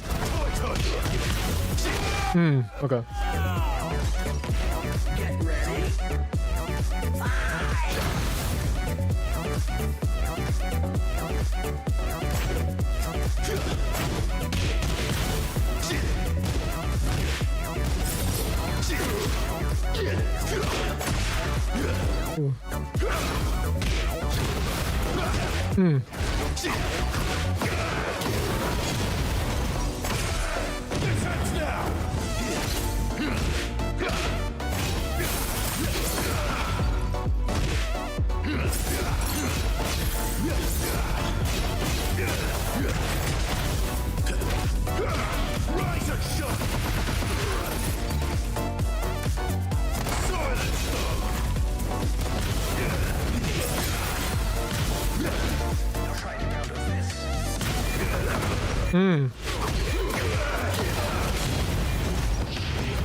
Side steps. Gotta be careful there. Okay.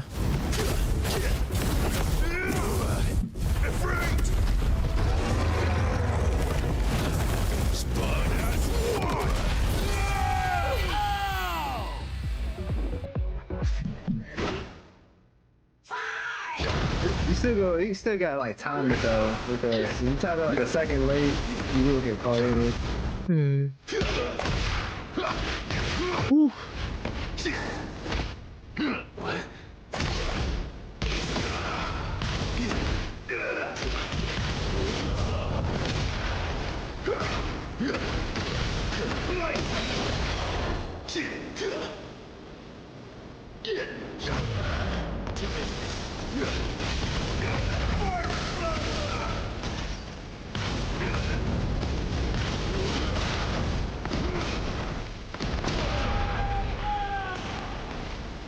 Get ready.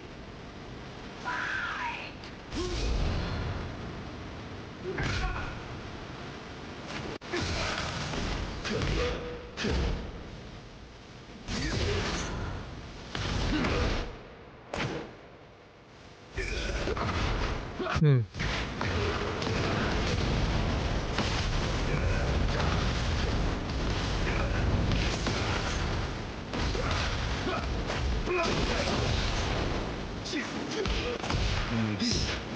Thank you. Woo.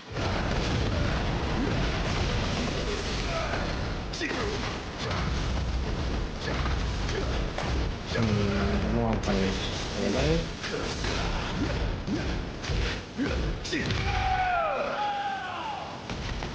I didn't think he was gonna do that right there. That's how the time after that.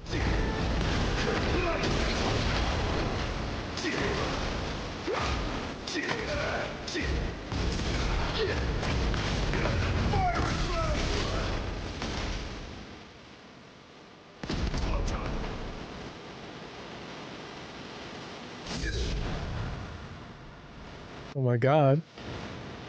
Where'd that lag come from? Yeah, I don't know. That shit was weird.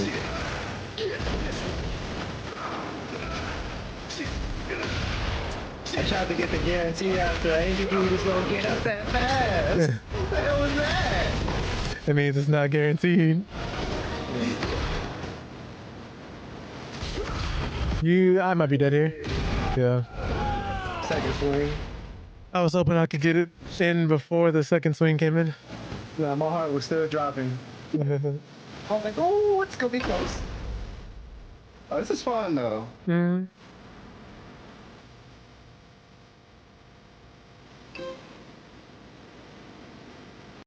Lord. Get ready.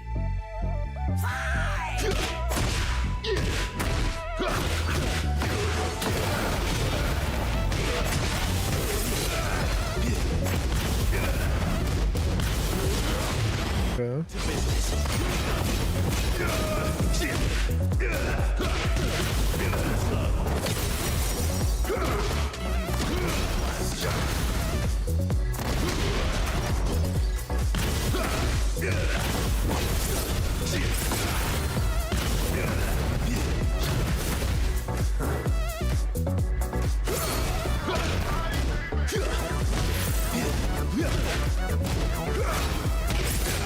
I did it in your face, yeah. I was like, I'm pretty sure something was coming. To play Clive, you gotta beat Clive. Oh my god. I was like, let me start ducking the highs. We're both letting these rip for free.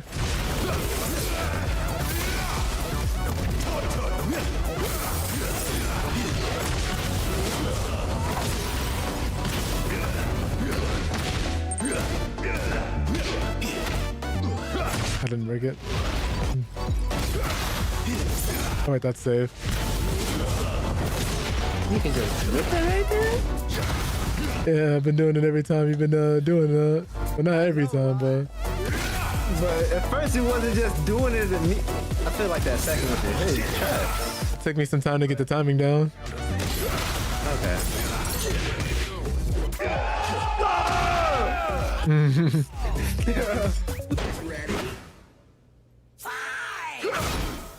Man, that's crazy, bro. Yeah, I was gonna say, the moment you said that, I knew you was about to do it. That's why I tried to catch you. I set the forward one too many times.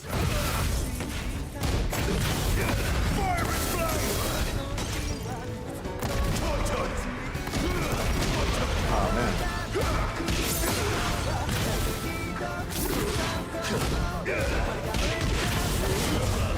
Okay.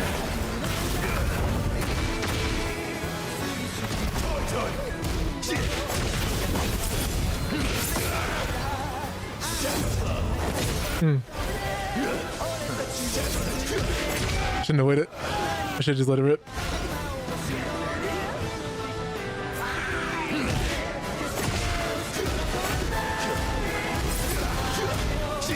Okay, so that is safe on vlog.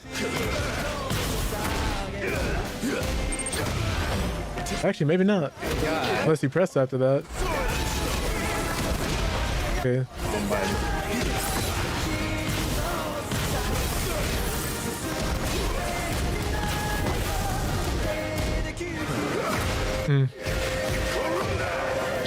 Oh my god.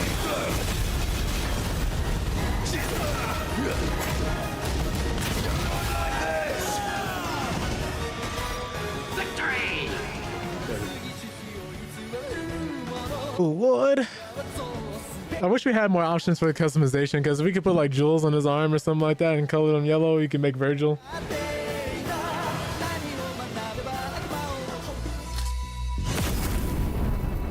And so, That'd be nice. I must face myself again.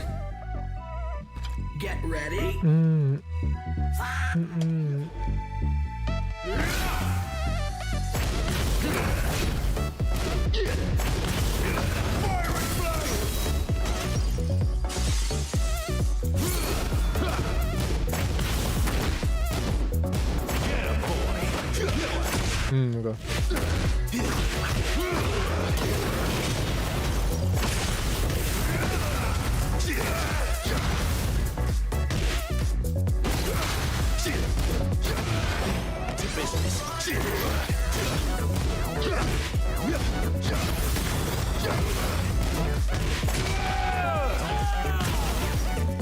Okay. Okay.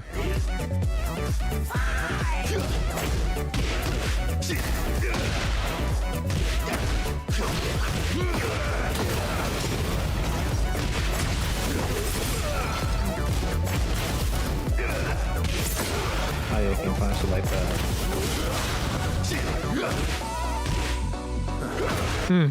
Okay.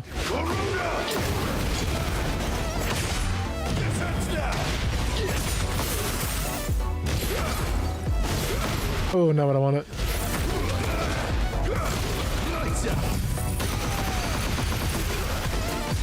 Okay.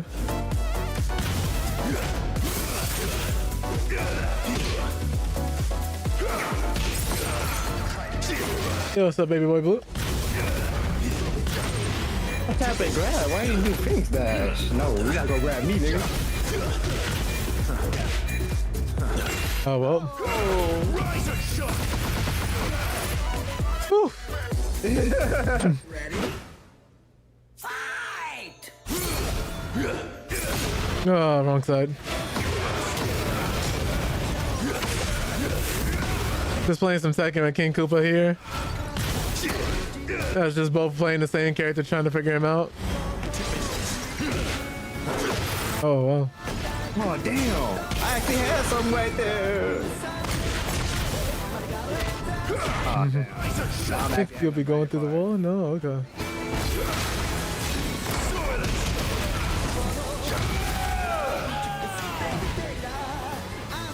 Happens to the best of us, Blue. You end up mistyping, I end up misspeaking. It happens. I think I got one more in me. Then after that, I have to go. We've been playing for like 3 straight hours. Be like that. Get ready. Fight! Yeah.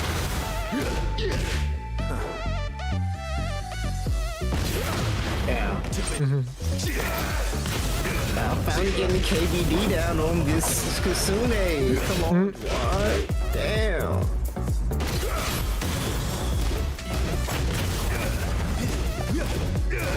Can't launch that. You know, Baldur's Gate 3, definitely in game of the year when it came out for me. I played a lot of D&D with a few of my friends and a bunch of other people, so it's just like, I really enjoy it. But even if I didn't, it's just a really solid and well-made game. They put so much love, time, and care and attention to it. That's one of the reasons why I told myself I wasn't going to touch it till after it was out of early access. Because I want to be able to experience the game in all of its glory.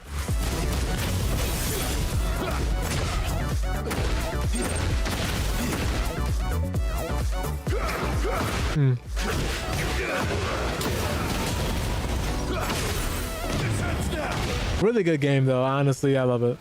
Voice acting is good, the dialogue is dope. It's one of the RPGs where your choices have actual consequences. And it's something I haven't seen BioWare do in years. Granted that like they're one of the companies who used to be like known for doing that, where the RPGs had actual hard choices. Now it's just, do you want to be mean or do you want to be meaner? Do you want to be sarcastic or do you just want to be like a regular a-hole?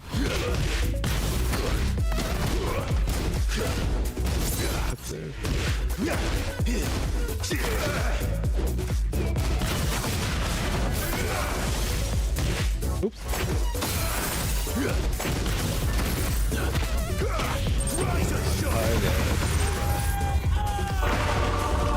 Wow, that throw just has a lot of damage.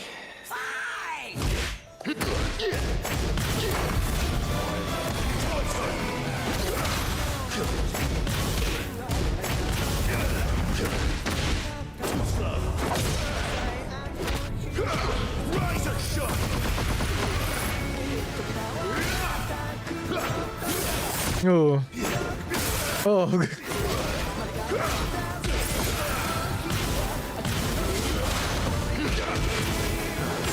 Oh. Oops.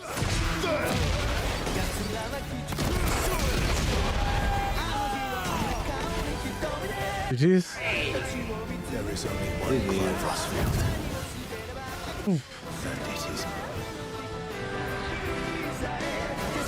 Still gotta learn how to fight this mirror effectively. There's a lot happening. Let me do this outro real quick. I want to say thank you guys so much for coming through, for hanging out, for spending this time with me. Hope you guys are gonna be enjoying your time in the new year. I don't know if I'll stream Wednesday, maybe not, if I do get the time. If not, I'll probably more likely see you guys Friday, if not Wednesday. I'll let you guys know. If you see me live Wednesday, you'll see me. If not, my apologies. I might have some things I'm actually doing that day. With that all being said, I wanted to say, no matter what you're doing for the new year, if you're trying to improve, don't wait until the new year to do it. Try to do it throughout the year. Try to set a goal or something you want to achieve. And then once you have that big goal set, or how many ever big goals you want to set, try setting a bunch of smaller goals. And if it helps so you don't have it all going around in your mind, try writing them down. And then just each day just tracking your progress. Sometimes it helps to gamify it. Like if you're trying to achieve a certain result, maybe adding XP for yourself. Like if you're working out or studying a specific subject, maybe being like, oh, I gained 50 XP for the day. And then once you finish the section, maybe that's a level up or a milestone. You know, some people's brains, everybody's brains work differently. So you got to do what works for you. And you got to find what works for you. That means you have to be willing to try new things.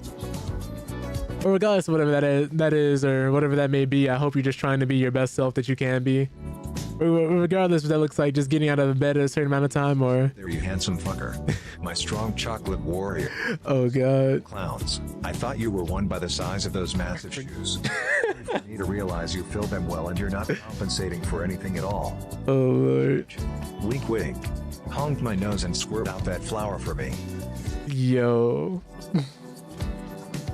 Thanks so much, Jay. Oh yeah, Jay, I saw Secret Level. I gotta talk to you about it. I actually did watch up to the Warhammer episode, and I think the one right after, I'm not sure, but it was really good. When I was watching it, me and my girlfriend were watching it together, I grabbed her by her shoulders and I was shaking her just because of how excited I was. I was like, oh my God, look at this on the screen. And she was just laughing because she saw me so excited about it. I really enjoyed it. I really enjoyed it. It was such a good episode. It's been a minute since I've been that excited watching the TV show, but it was really good. Really good. We gotta finish the series, but we did see up to that, so I do want to see the rest of it. I had a really good time watching it though, especially the Sifu one. The Sifu one was really dope. I was like, wait, he was not getting work like this in the game. Hold up a minute. But yeah, I just want to say, yeah, I hope you guys, like I said before, are striving to be the best versions of yourselves day in and day out. Not saying that it's not okay to sometimes take a break and sometimes take some time off. You know, not everybody's gonna be 100% every day, but all that matters is that you just show up. Some days all you can give is 30, some days all you can give is 20, some days all you can give is 80, but as long as you're showing up consistently, trying to do something each day, that's better than nothing. Slow progress is better than no progress. Slow motion is better than no motion, right? Because at least that means one thing, and that is you're moving forward.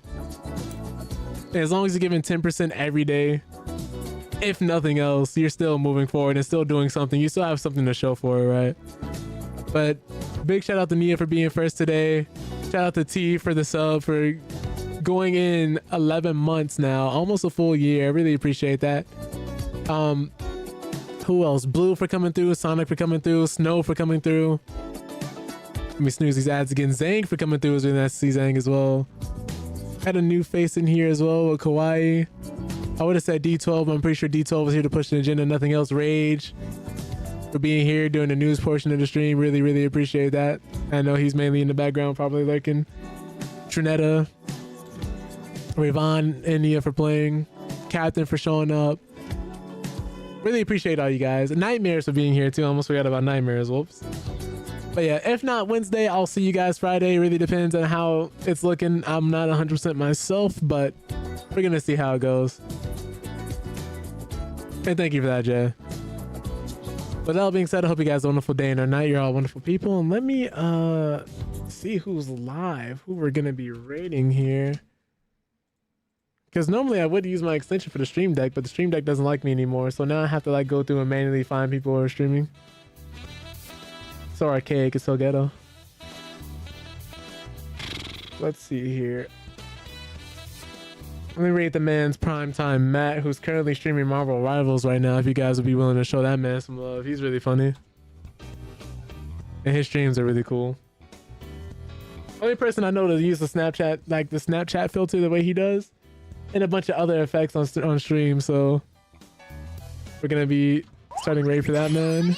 First raid for everybody. Subscribe to the chat. Second raid for everybody that isn't. I'm pretty sure that's not the right Matt. Let me actually get primetime Matt instead of prime Matt. We had to cancel the raid right there.